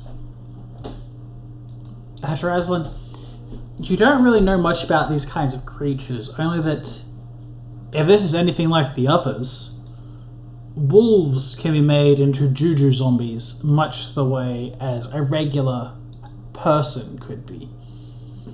They still maintain their same level of intelligence rather than just the animal cunning of a wolf. It's likely they would work in packs and flank targets in order to attack them most effectively. If that's the case, there probably is more near, if not directly close.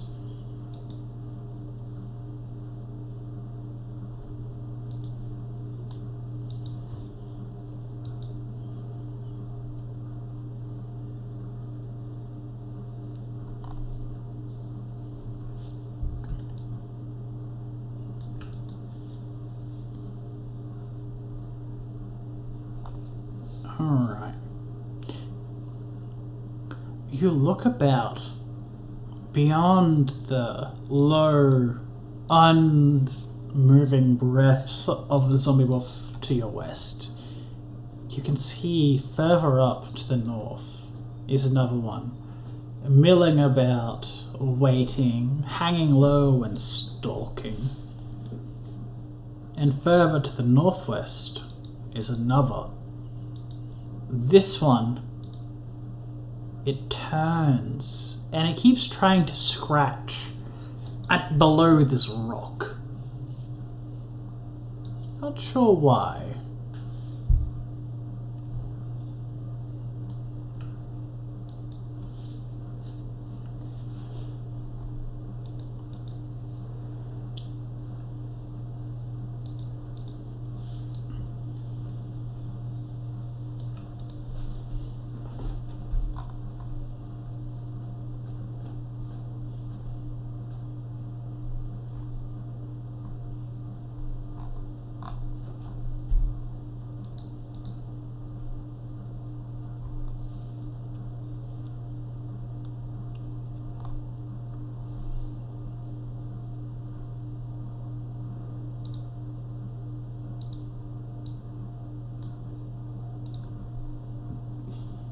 Ah yes, Cronus flies down and alerts Athos and Katell to what they have learnt. And by that it means he alerts Athos, and Athos may choose to alert Katell because he doesn't speak the same language as Katell.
He's below the tree. It's hard to represent on the map, sorry.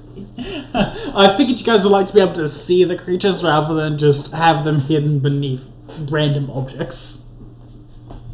No, he is not climbing the tree to jump on you. You have not yet engaged jaguars.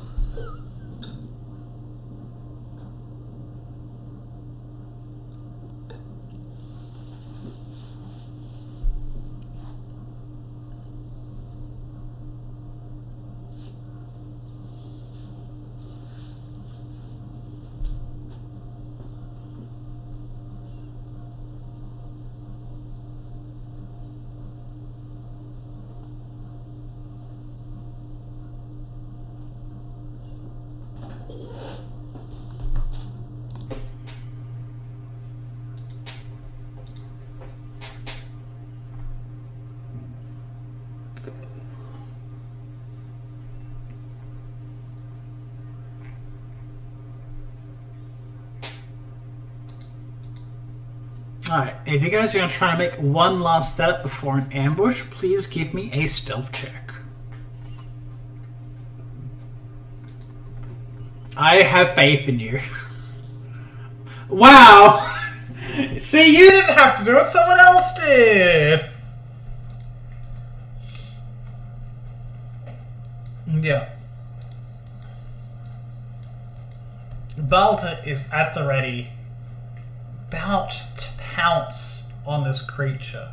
As a Draslin, you move around and you accidentally step on a twig in this forest full of far too much foliage. Infinity, you manage to step aside and hide behind a nearby branch. But the creature to the west turns to face you, Hydraslan.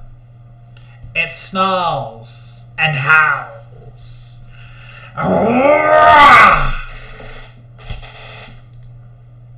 And with that, it calls to its allies, and combat begins. Alrighty, can I get a roll for initiative? First, we will have Balder and Nvidia. You may take a surprise round, as the creature has not yet noticed you. Katell and Nvidia likewise, you may get a single move or stand action as you so please. Yes, sorry.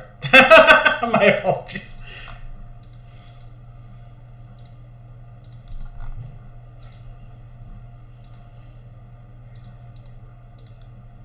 Oh, it's all just the same one. We'll just roll with whatever goes first and like.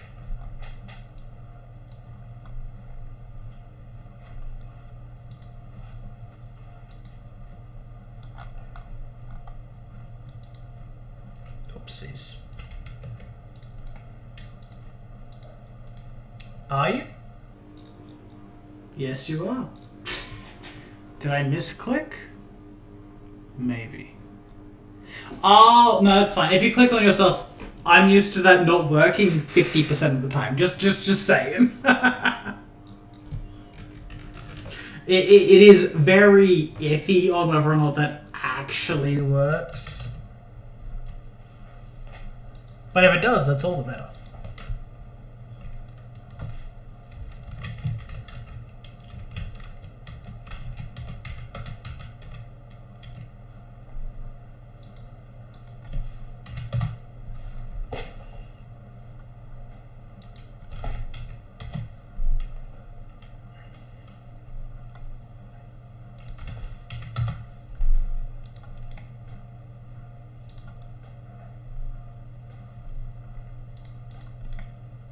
And we have that one there. I appreciate the thing that I installed, auto-updating, but by God, does it make things painful sometimes. Alrighty, surprise round actions may go first, then we will roll with regular initiative. So, yep, Balder, you may take a move or stand action.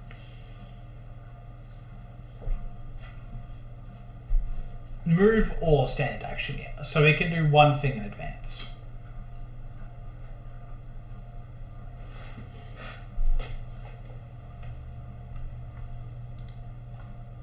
He boos them. They feel saddened by their life decisions.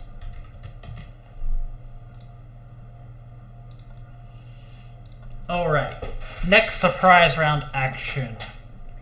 We will go down to Athos and Katell.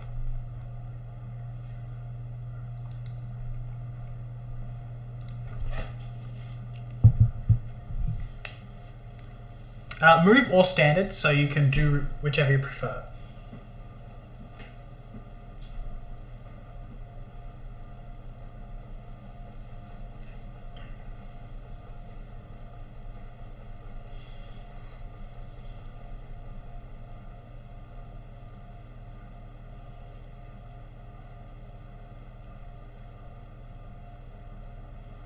Oh no.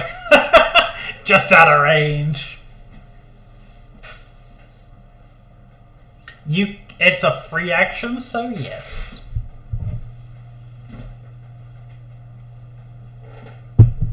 Yeah, there you go. And bless up, everyone.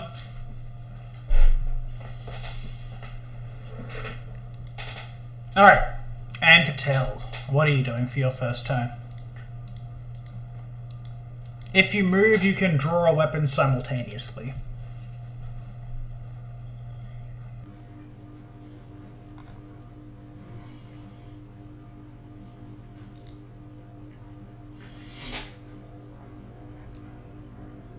Yep, you are.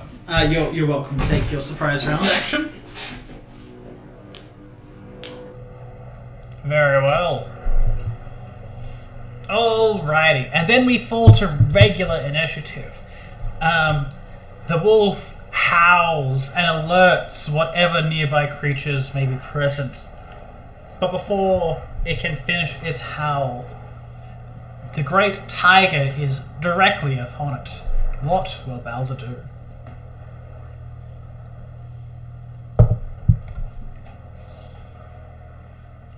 Balder nom. Oh boy! Oh, that's a really unfortunate crit confirm. But we still have 3 hits. 3 kind of low damage rolls, but it's 3 hits nonetheless. Slashing. Balder, as this wolf begins howling, knocks the creature to the side, ripping and tearing dead flesh away until it's little more than a husk, barely managing to stand on its feet.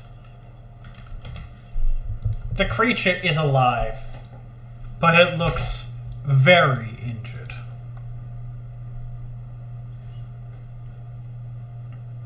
Alrighty. The one up here, hearing its allies cry for help, looks about and rushes forward, even as undead, these zombies are swift. They attack with precision as it lunges and tries to bite at Hadraslan.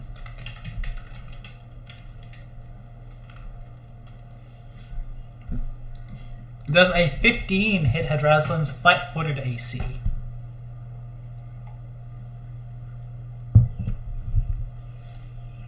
Alrighty.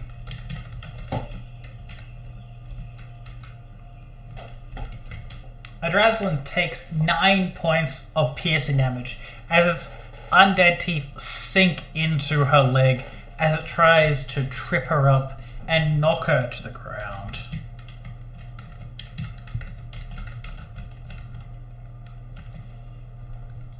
And does a 20 beat your CMD?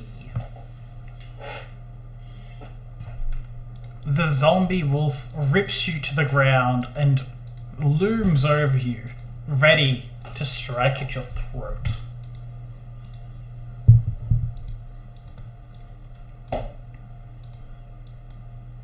Katell, seemingly out of nowhere, a creature appears, running at you. It stands before you, growling menacingly. This one here, after being assaulted by Balder, attempts to attack the tiger.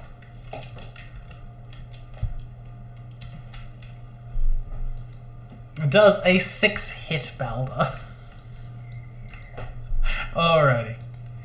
It nips at Balder's heels, but with some kind of remnant of its own presence of natural preservation, it turns to flee, provoking an attack of opportunity. You may do whichever attack you wish. That is a hit. The wolf attempts to land a nipping attack to distract Balder from assaulting it further, but this is nothing. It misses its strike, and Balder slices as it attempts to flee away.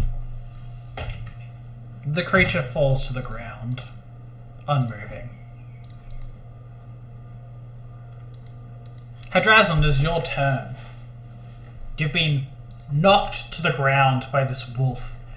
The creature standing over you, ready to snap its jaws.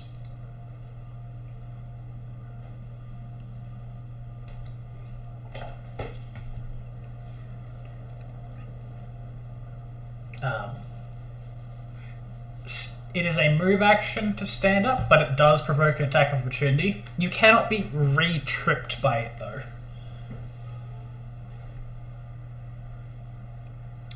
Your AC is reduced by 4 while prone, and you take a -4 to hit enemies while prone. Alrighty. You stand up, and the wolf attempts to snap at you once more, trying to keep you down on the ground. Can you roll me a D percentile?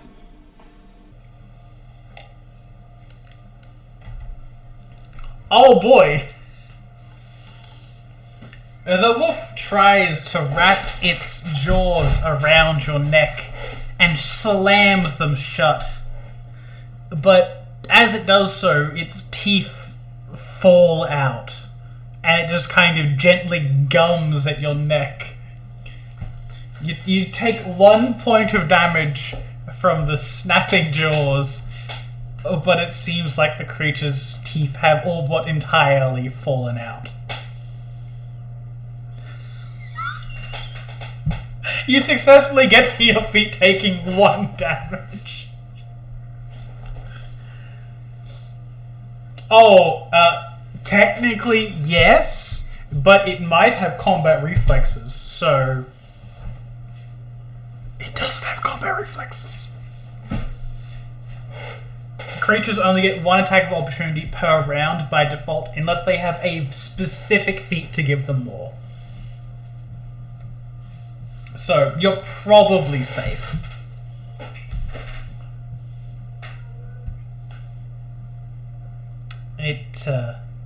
The zombie wolf looks over at you, attempting to snap its jaws shut, but only releasing some kind of grandpa gummy mouth.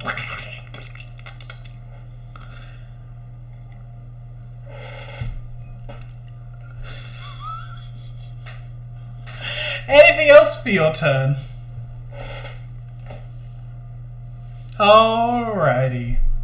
Athos, it is your turn. You know there is combat going on above you, and Katell has been engaged by a creature to the west.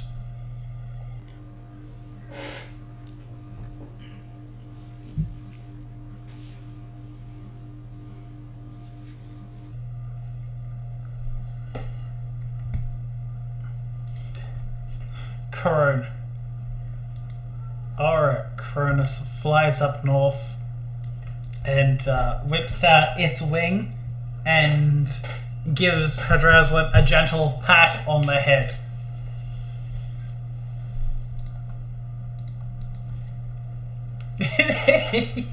Yeah. And now you're at full HP, you're welcome.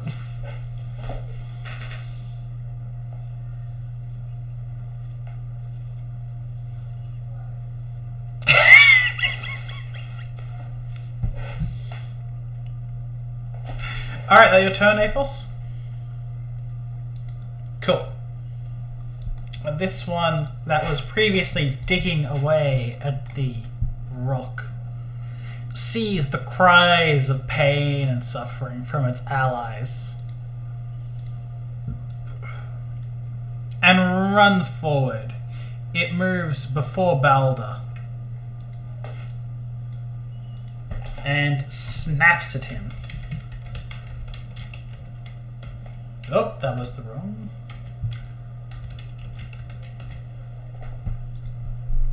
Alright, does a 7 hit Balder? He's trying his best. Nvidia, it is yours. Hadraslan has managed to avoid the zombie wolf, which seems to have lost all of its teeth, now impaled around her neck, but otherwise leaving her unharmed.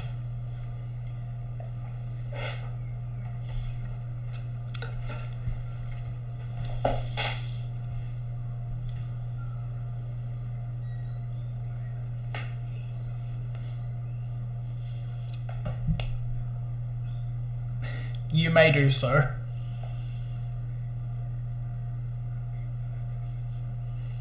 Muscle, yep. You look over, it's like its bite is definitely neutralized, but you know that zombies have this kind of unnatural strength to them that allows them to ram into foes with great force.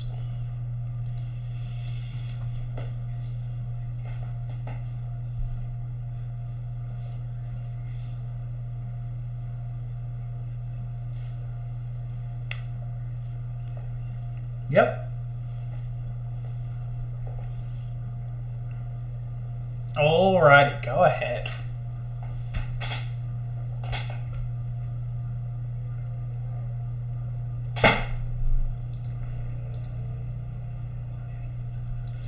Alrighty, give me your deep percentile roll. High is good. That's fine. You take a swing, and the wolf jumps high, avoiding your blade.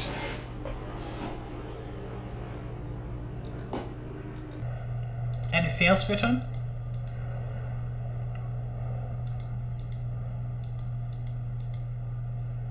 Yeah, Hadraslan is behind you. You can take a 5-foot step back if you'd like, but this is a relatively fine positioning. Alrighty. Katell, it is your turn. A wolf is directly before you. It attempts to snap at you.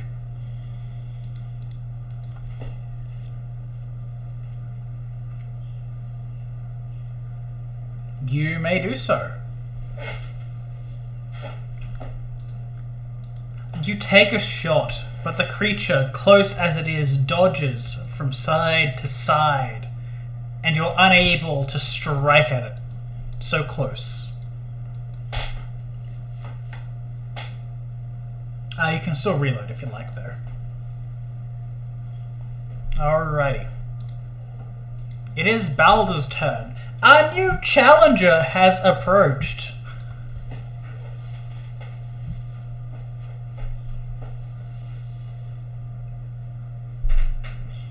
That does confirm the crit, yes. And the second attack does hit, but the first one misses. The creature takes a visceral blow to the face as Balder tears through its snarling jaw, but it fights on still.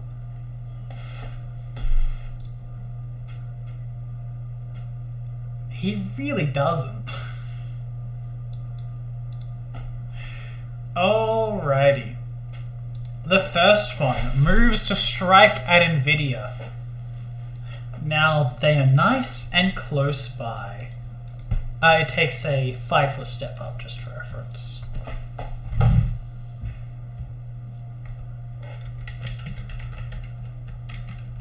Yeah, you're all good.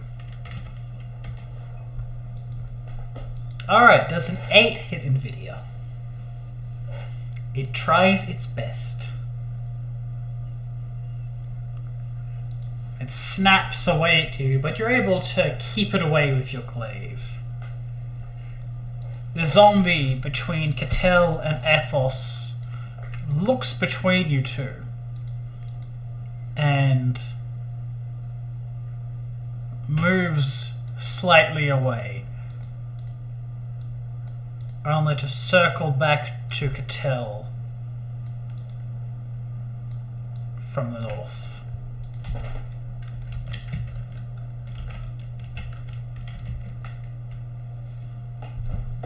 Ooh, there's a 20 hit, you could tell.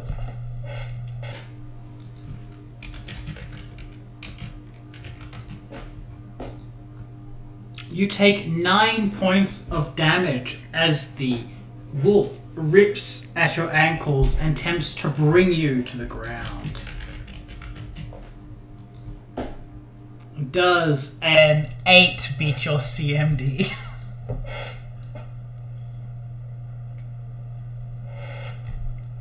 I was going to say the answer should probably be no. Yeah. I really hope your CMD isn't that negative. You're able to stand your ground, though your ankle is certainly in terrible pain as blood drenches the ground. This zombie wolf is dead.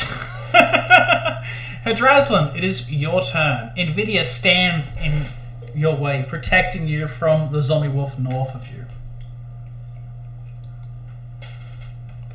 That's a fair response to have.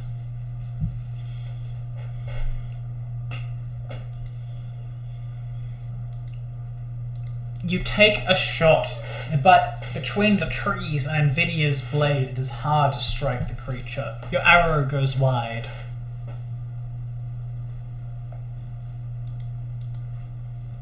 Is that you done for the turn? Cool. Athos, it is yours. Katell is being attacked by the wolf.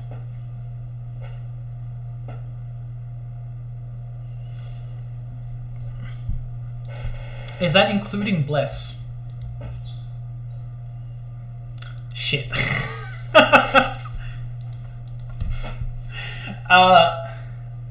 Yeah. You take a swing at the creature, but it barely manages to dodge out of the way at the last second, pulling away from its jaws, stepping to Katell's ankles as it stares at you now. The wolf to the north maneuvers around Boulder and attempts to bite at him once more. Ooh, does an 18 hit Boulder? Alrighty. The creature, like its brethren, turns to run once it sees its failed attempts against the larger creature. Baldur may take an attack of opportunity.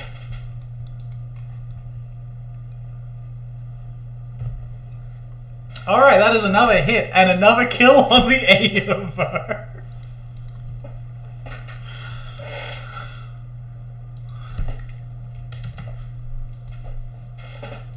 Baldur slices the creature as it attempts to retreat. There is no escape from the tiger. Alright, Nvidia, it is your turn.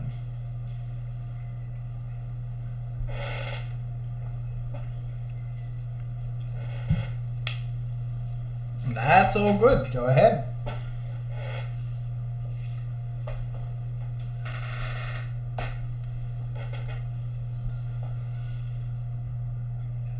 Oh, that is a good hit. Alright, with a single strike, you're able to sever the wolf's gummy mouth from its body. He was doing his best, okay?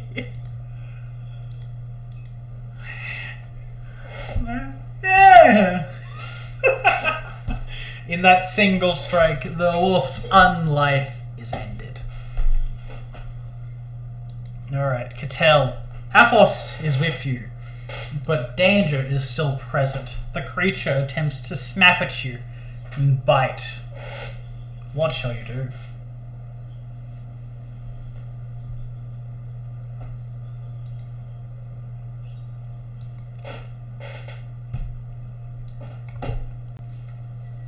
Alrighty. You take another shot. The blow piercing through the bones of the creature, but leaving it completely unharmed. It feels like your crossbow is none too efficient against these undead beings. So you're done for the turn.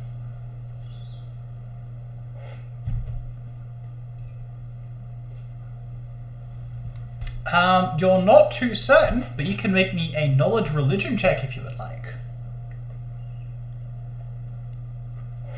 And that is plenty.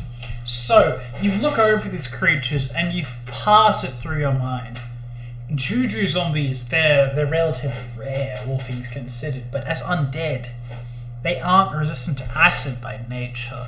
Perhaps maybe Drakons that are naturally resilient could be, but the Juju zombies in general, you recall, they're immune to several things beyond just the regular undead traits. Cold, electricity, and strangely, the magic missile spell. They're immune to all of these, but not acid. Acid should burn them nicely.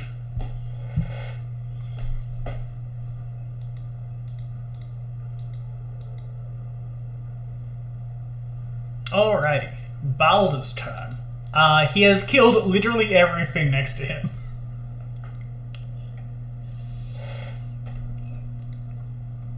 Oh, yep. Yeah, it's a long creature rather than a proper 4x4 spot. But yeah, he can make an attack. He chomps. Oopsies. A boulder chomps on the wolf's behind, and he is not into that, and takes 6 damage. Whatever flesh was back there is long gone, as Boulder rips and tears. It is his turn. He really has been this combat. This wolf sees the enemies surrounding it. He's going to attempt to chomp at the person who isn't made of metal. The creature, at least. And does a 12 hit Boulder? Alright. The animal begins to flee. Athos and Boulder may make attacks of opportunity if they would like. That is a hit.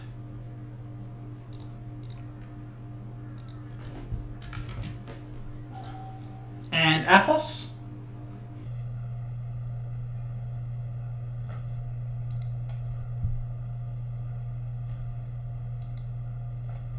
Nick, you there?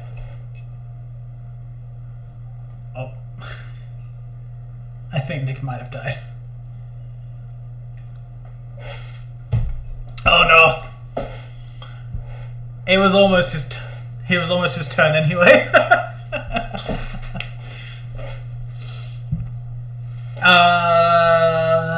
You know, we're gonna pull a big favor on him and say he was here the whole time. And we're just gonna pull out a nice generic scythe slap.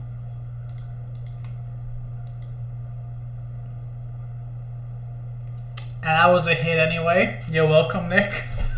We'll see you when you get back. You got a kill. It's a little thing, yeah. As the final creature begins to retreat, Balder nips at the creature, holds it in place, and Athos tears off its legs with his scythe's last blow. They all fall to the ground, the forest falling silent from all the strange howls that they emit.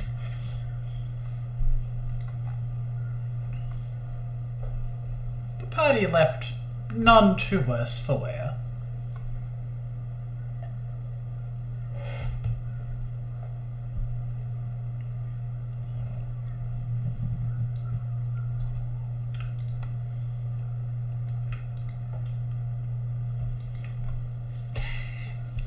Yes.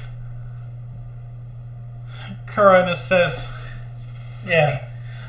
Yes, you're welcome. I can channel the magic of the Master to provide great feats of divine interference. You shall be safe under my wing.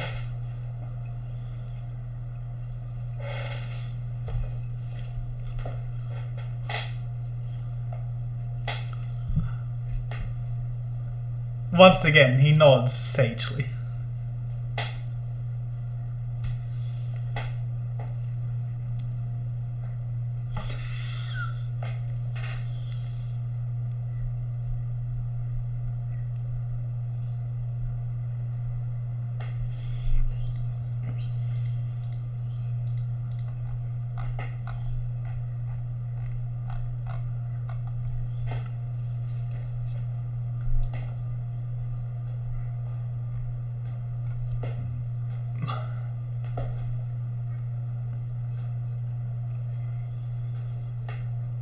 It has a winter solstice, but Christmas is an unknown concept.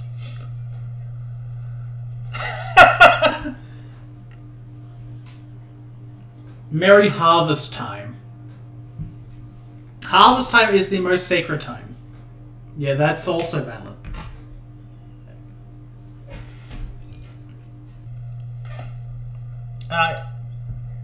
Yeah. If it's a potion of cure light wounds, it's 1d8 plus 1 healing. Ooh, very nice. It was a good potion.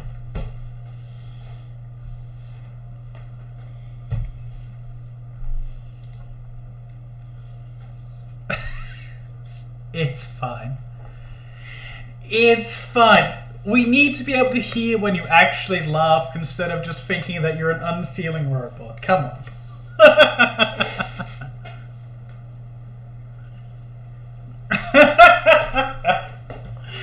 Alright. You guys can figure out what you're doing. Nick, are you back yet? Okay, cool. You killed a zombie, don't worry. You got an A of O, I took it for you, and you managed to get the last hit on the creature. Sorry you weren't fair there for that one.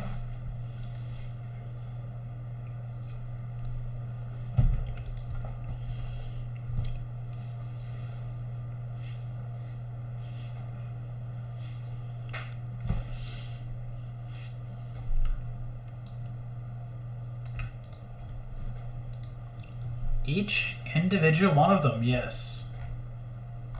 That is the only thing they seem to have on them, no armor or the like, but each one carries one of those same charms as before. Those same knot scrolls.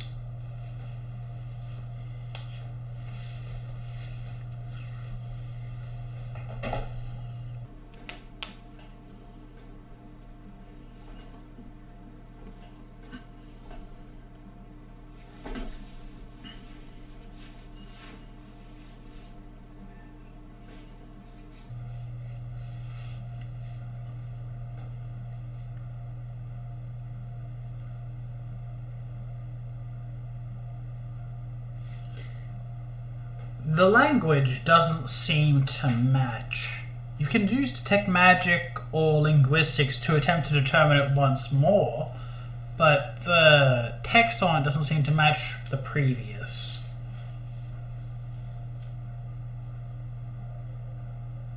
But all four of these ones seem the exact same. Yeah, with your knowledge of the Bestalin language and the cross-referencing of the previous charms, you can recognize that you think these ones say hunter.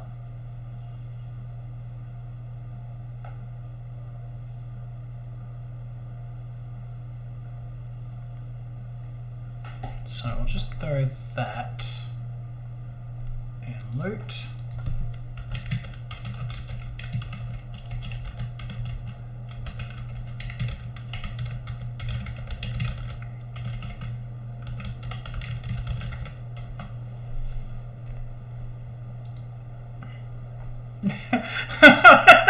Who does zucchini?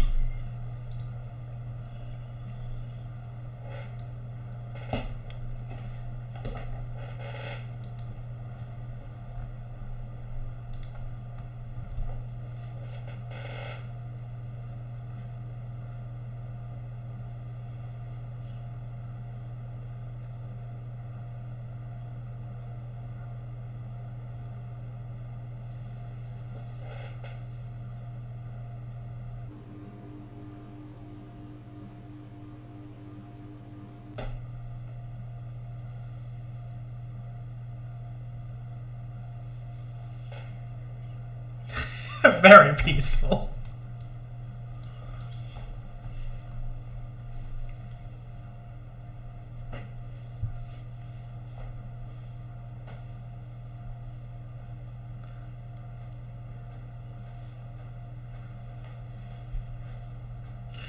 Corona speaks up. It makes sense for the undead. They are horrifically impractical.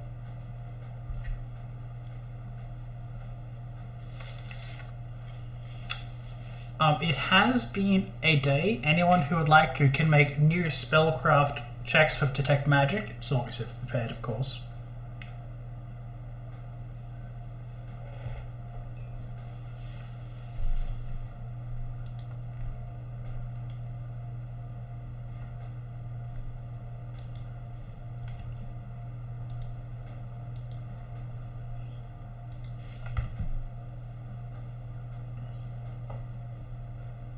Alrighty.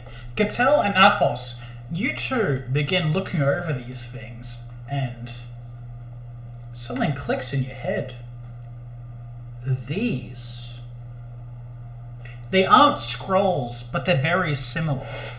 These carry a spell within them. They aren't just identifiers. There's something else. This is a command word.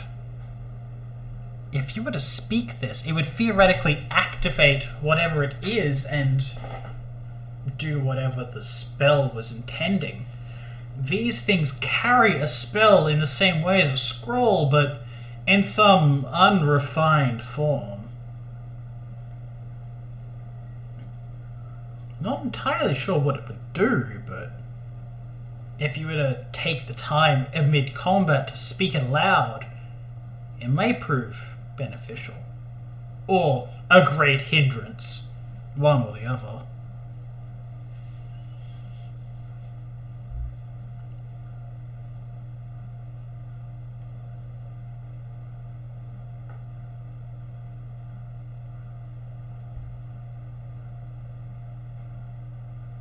The real question is, why?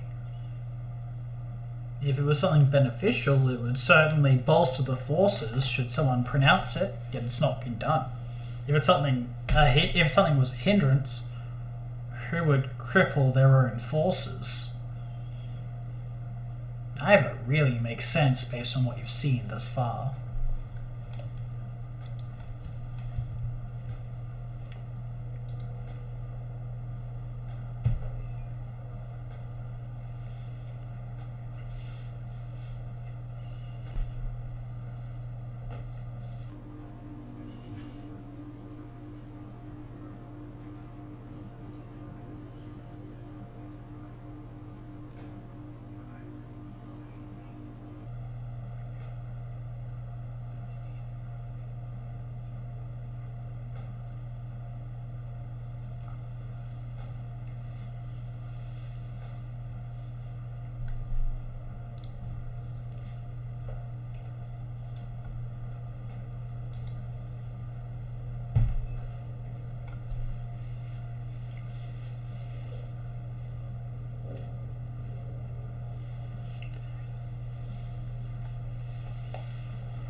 Cronus repeats the exact same statement that you just said in Scalard. Then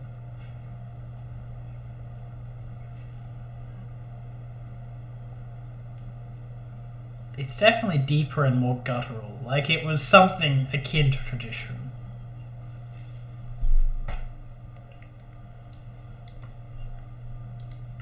Alright, so as you guys move over to this random rock that's just kind of sitting there, you look over, it's like there's definitely scratch marks here.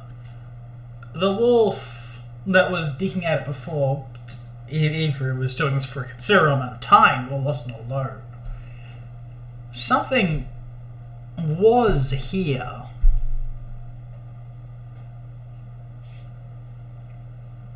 So, what are you going to do?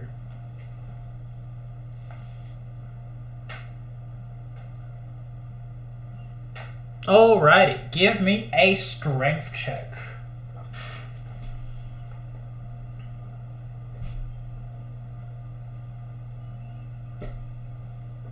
You may still attempt to do so if you would like.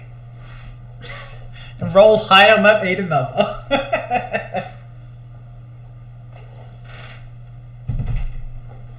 It has to beat a DC of 10, yes.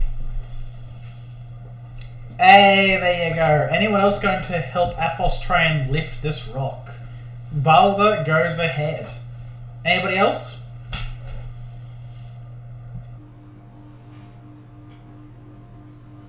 It doesn't seem like there's any traps, just lots of scratch marks. Alright. With the combined effort of the group, everyone is able to lift over the rock and knock it to the side. And hidden underneath is indeed something that Balder picks up as the scent of a creature that was at least living recently.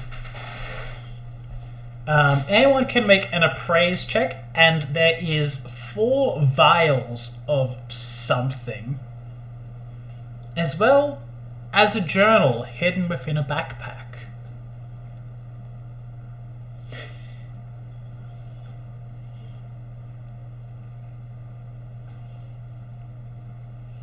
Alright. Hadraslan, you're the most experienced of surviving in the wilderness. Well, no one really picks up how good this is. You can tell that this is a survivalist's kit. One that helps you get on the wilderness and find food, survive in the local area and the like. And you recognize it as a Masterwork survival kit.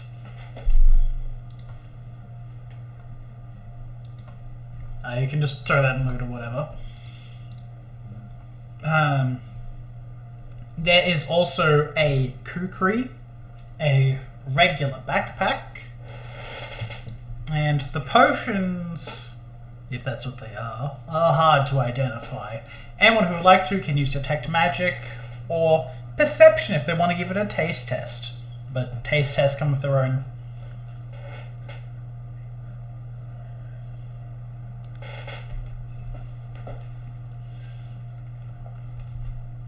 I'm pretty sure Katell is like the most capable person when it comes to specifically potions.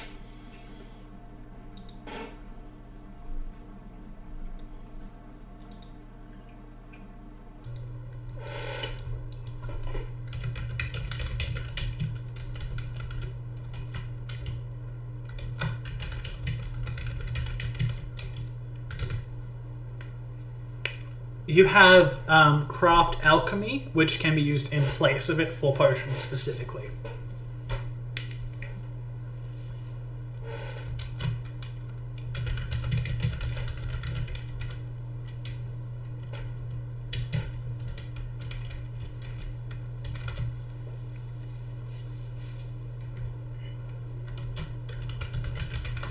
Oh, and that is plenty. So you look over them, you swirl them about in your hand, and you recognize these are potions of cure light wounds, and there is 4 of them.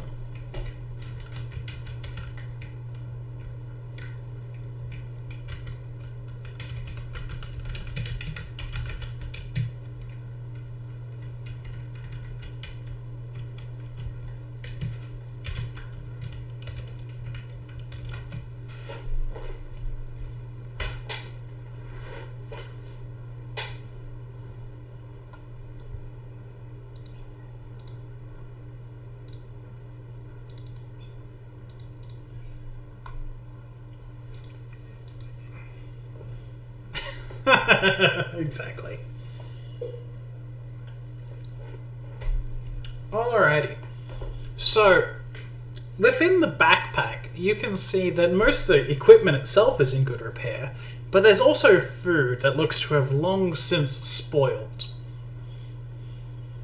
Lynn, would you like to try and read through the journal? You can make a linguistics check if you'd like. It's not a language that you can't recognize. It's just chicken scratch, effectively. Oh, you're welcome to. You make the assist. You're both able to read through it together. Your NVIDIA covers up where Lynn can't recognize some of the poorly written words. The journal's writing is quite poor, and entries are few and far between, maybe a month at most between each entry. Most of the words used are simple, and no entry is longer than a single page. This writer never leaves a name, but as you read through the past and move forward, you can tell that it's a feline hunter that lives somewhere in the wilderness nearby. And based on the corresponding map within the survival kit, you can assume that he lives somewhere near here. The oldest entry is around 5 years ago. It's mostly just practicing writing. The same words written down time and time again, with some marginal progressive improvement. The first entry is just the writer describing the day, killing and cooking creatures as time goes on. Particular pride in that of taking down bears in the local area. Furs used to decorate their own home and made for a nice cloak. Sorry, you were saying in video? Oh, he made bears into a cloak for himself, yes. No, none so far. The only one that could be relevant is potentially the word hunter, which seems to have very close correspondence to what you've read in the feline text. Nothing about this Hootaziti character or glory. No, not at all. The one on the charms looks almost like calligraphy, well practiced by a master. But this is nothing in comparison. It was difficult enough to transcribe without NVIDIA's help. It's more just chicken scratch of an amateur. Most of the general entries within this book seem to be about successful hunts, others about the movements of herd animals, and a few more about trolls and other ogres and giants within the region. Most of the events of the journal you skim by passively, and they're quite boring. But something does catch your eye. In the last few years, halite mining, rock salt, there's been a series of disappearances. The forest around where this person hunts has been growing quieter. Fewer animals appearing since the end of the mining operations, and hunting large game has become more and more difficult. The source, none too apparent, but trees have become chopped down. Around early spring of earlier this year, there's been undead wandering about, making their presence known. Each entry is written after the writer has encountered these creatures, claiming that he's destroyed several of them, fighting off undead versions of the creatures he's hunted here before. But they aren't mindless. They're creatures with intelligence. They are not simple undead, but something more. Numerous entries dictate much of the information that you've learned over time. Their weakness to slashing or bludgeoning weapons. Their immunity to many alchemicals, save for fire and acid. But the last one is damaged by water and bloodstains alike. It reads, "They came to the house in the night. I killed all the living dead, but I could not save her. I will follow the cart and kill them all. They will die by my cookery. I leave this journal here for safety. House is not safe now. And that is the final entry within this journal, hidden beneath the rock.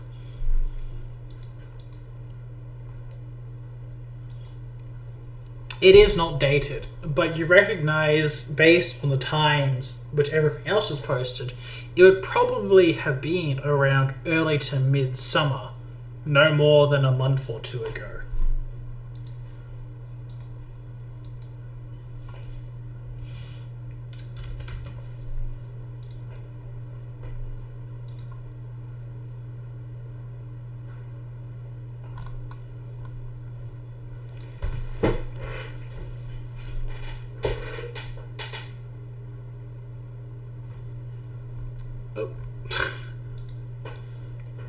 My creepy music stopped. Hold on. Yeah!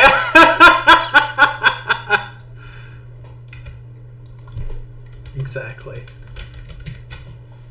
Oh, there you go. Back to the creepy music. Come on. It can't just stop it on everyone randomly.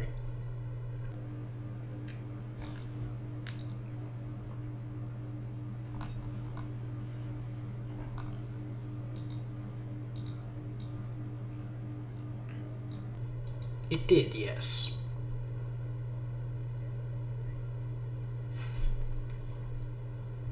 No, there was not. It was just a journal hidden beneath this random rock.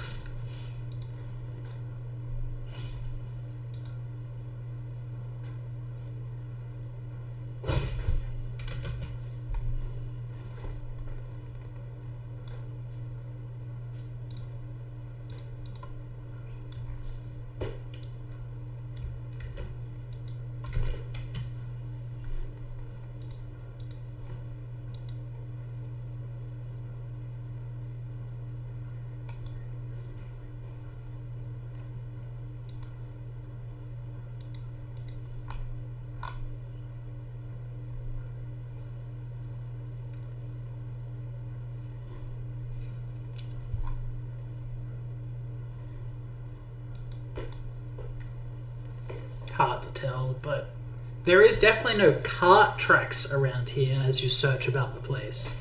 It wouldn't be practical to bring it through such a forested area.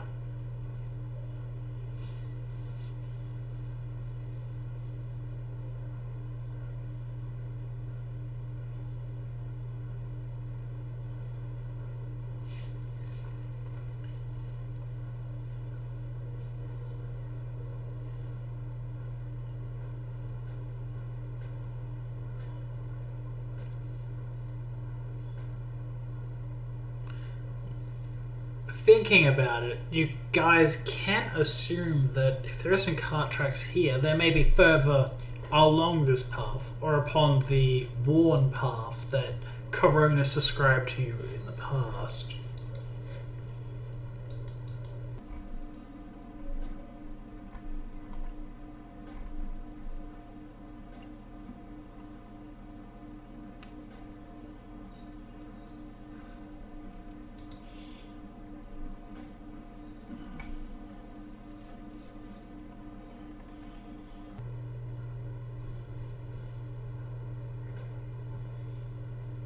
Yeah, at this point you guys haven't been travelling for all too long.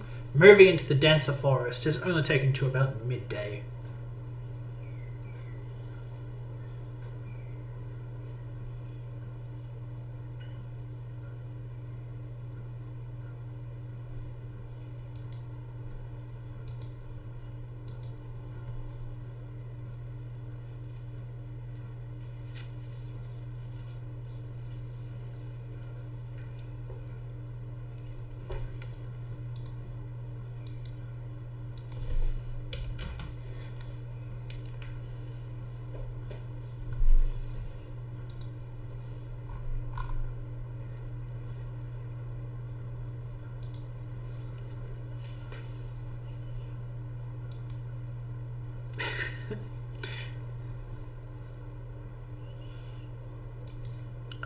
Anyone who got above a 20 can also give me knowledge nature checks.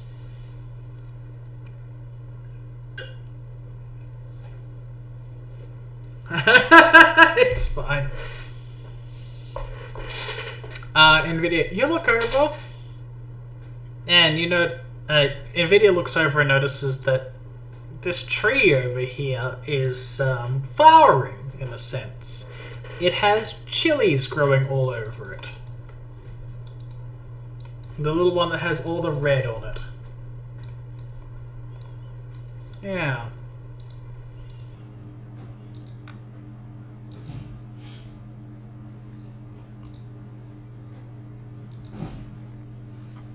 Oh, you know that these are safe for what it's worth. Yeah. Yeah, it's... You can give me a DC 10 survival check if you'd like to try and pick them for the bunch. But you know, these things are worth a little bit of money, actually. Nice! They are, yep. Roll me 3d6.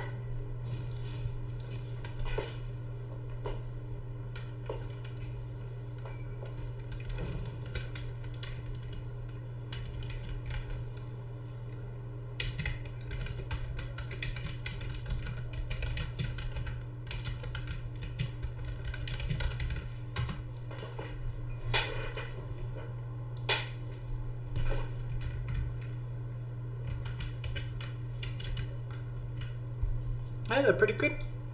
These are hard to find in the region. They're quite valuable.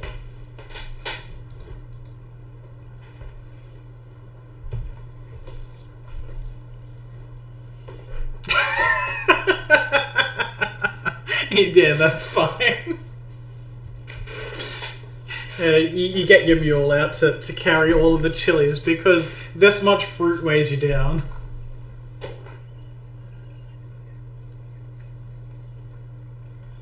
Oh, you can go over and have a peek if you'd like.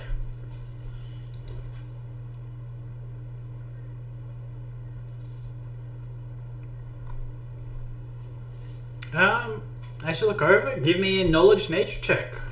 Anyone who would like to have a look.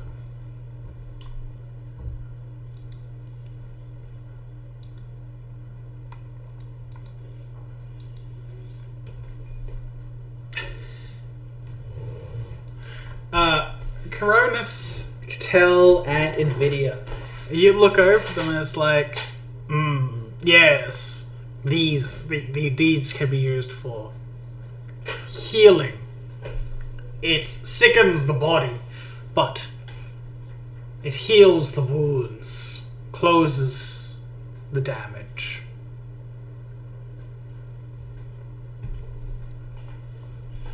Katell, you recognize this is one of a potential prime ingredients in the troll styptic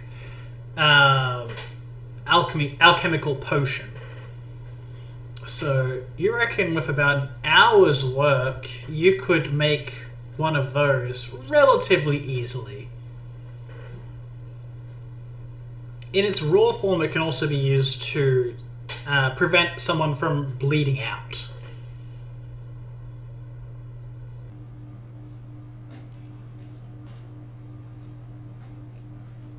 But, yes, you need to take care when harvesting them, otherwise the very, bitter kinds of flavor is so strong that it can actually mildly poison those to the touch and leave them feeling unwell for a little while.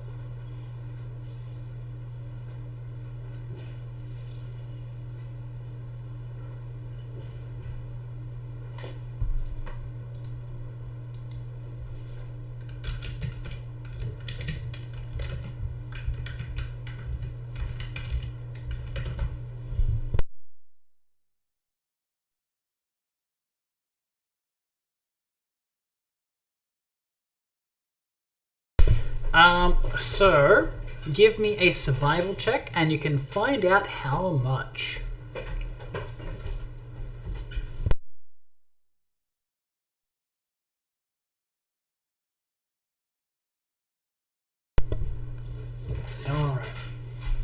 with the assistance you get from Hydrazlet and Nvidia, you're able to gather 3 doses of the stuff. So it'll take an hour's work per potion you would like to make, and is a DC 20 craft alchemy check to create them.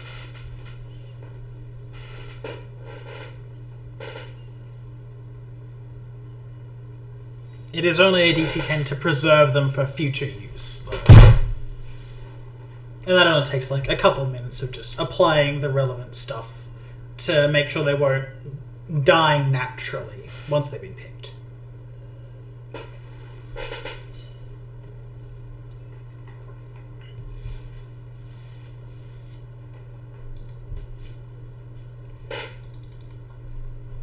Yeah, roll a craft alchemy check for each of them, thanks, if you're going to try and preserve all of them. Nice and easy. If your expertise, you're able to make sure they're nice and preserved for future use if you ever need some kind of non-magical form of healing.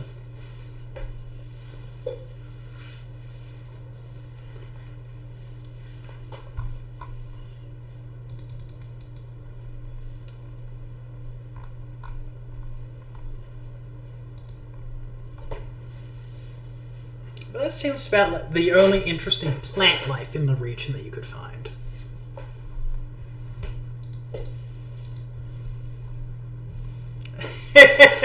Yes.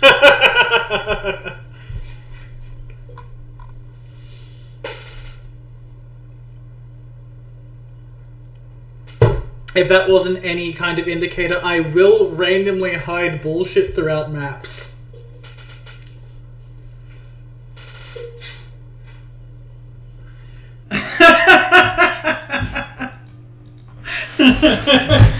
Not everything has meaning. It's up to you to figure out which does have meaning.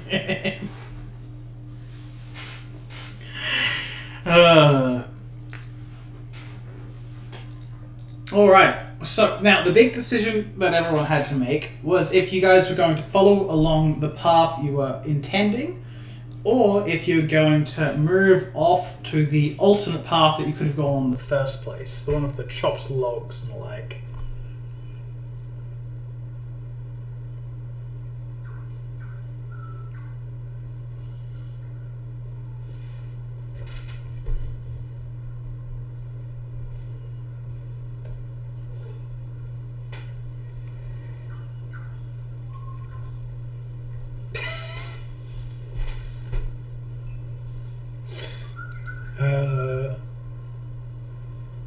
Alrighty.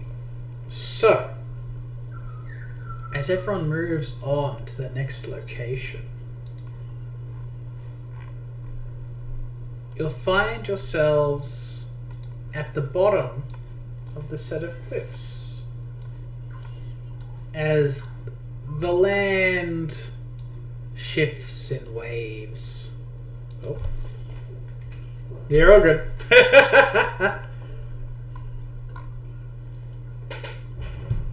You can see through here there's been numerous trees chopped down. Clearly something has been through here at some point, as there is definite works of man that have passed through. Stairs grant access to higher areas, but no one is here now. Not that you can see easily. On the basis that we remove things. No one saw a thing. Good. Yes, so you're Zai at the bottom of the hills, deciding what you're going to do next. And from there, I believe we will call the session here.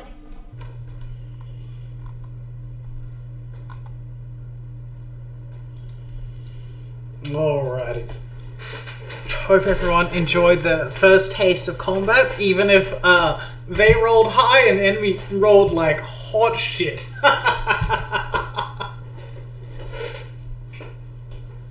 Oh, very fair. I was genuinely concerned that no one would be able to hit the AC 20 creature. Because that's like in the upper half of most people's dice, and I'm very used to not rolling above a 5.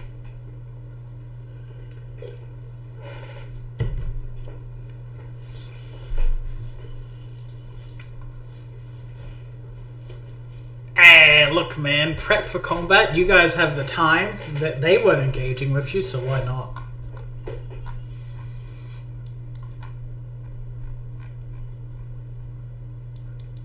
No, but I hope everyone did enjoy it, even if it may have ended up being a bit more trivial than anticipated.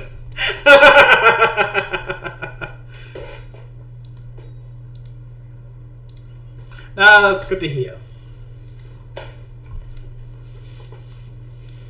Oh, hope everyone enjoyed the little bits of theoretical information and backstory stuff coming about. Got to enjoy a bit of fighting creatures which had no redemption, so you didn't need to negotiate with them anyway. You did try, yes. You tried to negotiate with the undead, but in the end they just wanted to decapitate you. So it's fine that you killed them.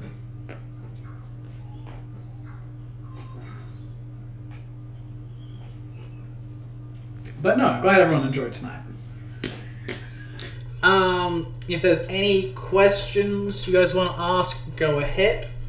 Hope I didn't miss anything too obvious, at least.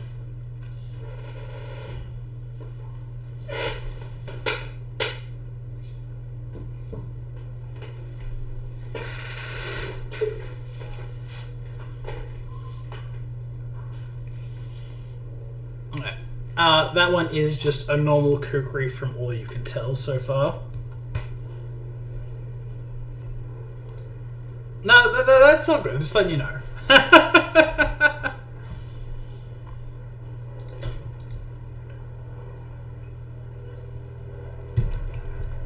And yeah. I need to make sure I can be more consistent with my Coronis voice. It's a struggle to make sure it's actively deep and Transylvanian at the same time.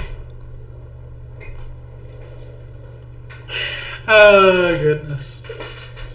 So long as everyone is sufficiently caught off guard the first time, it's all worth it.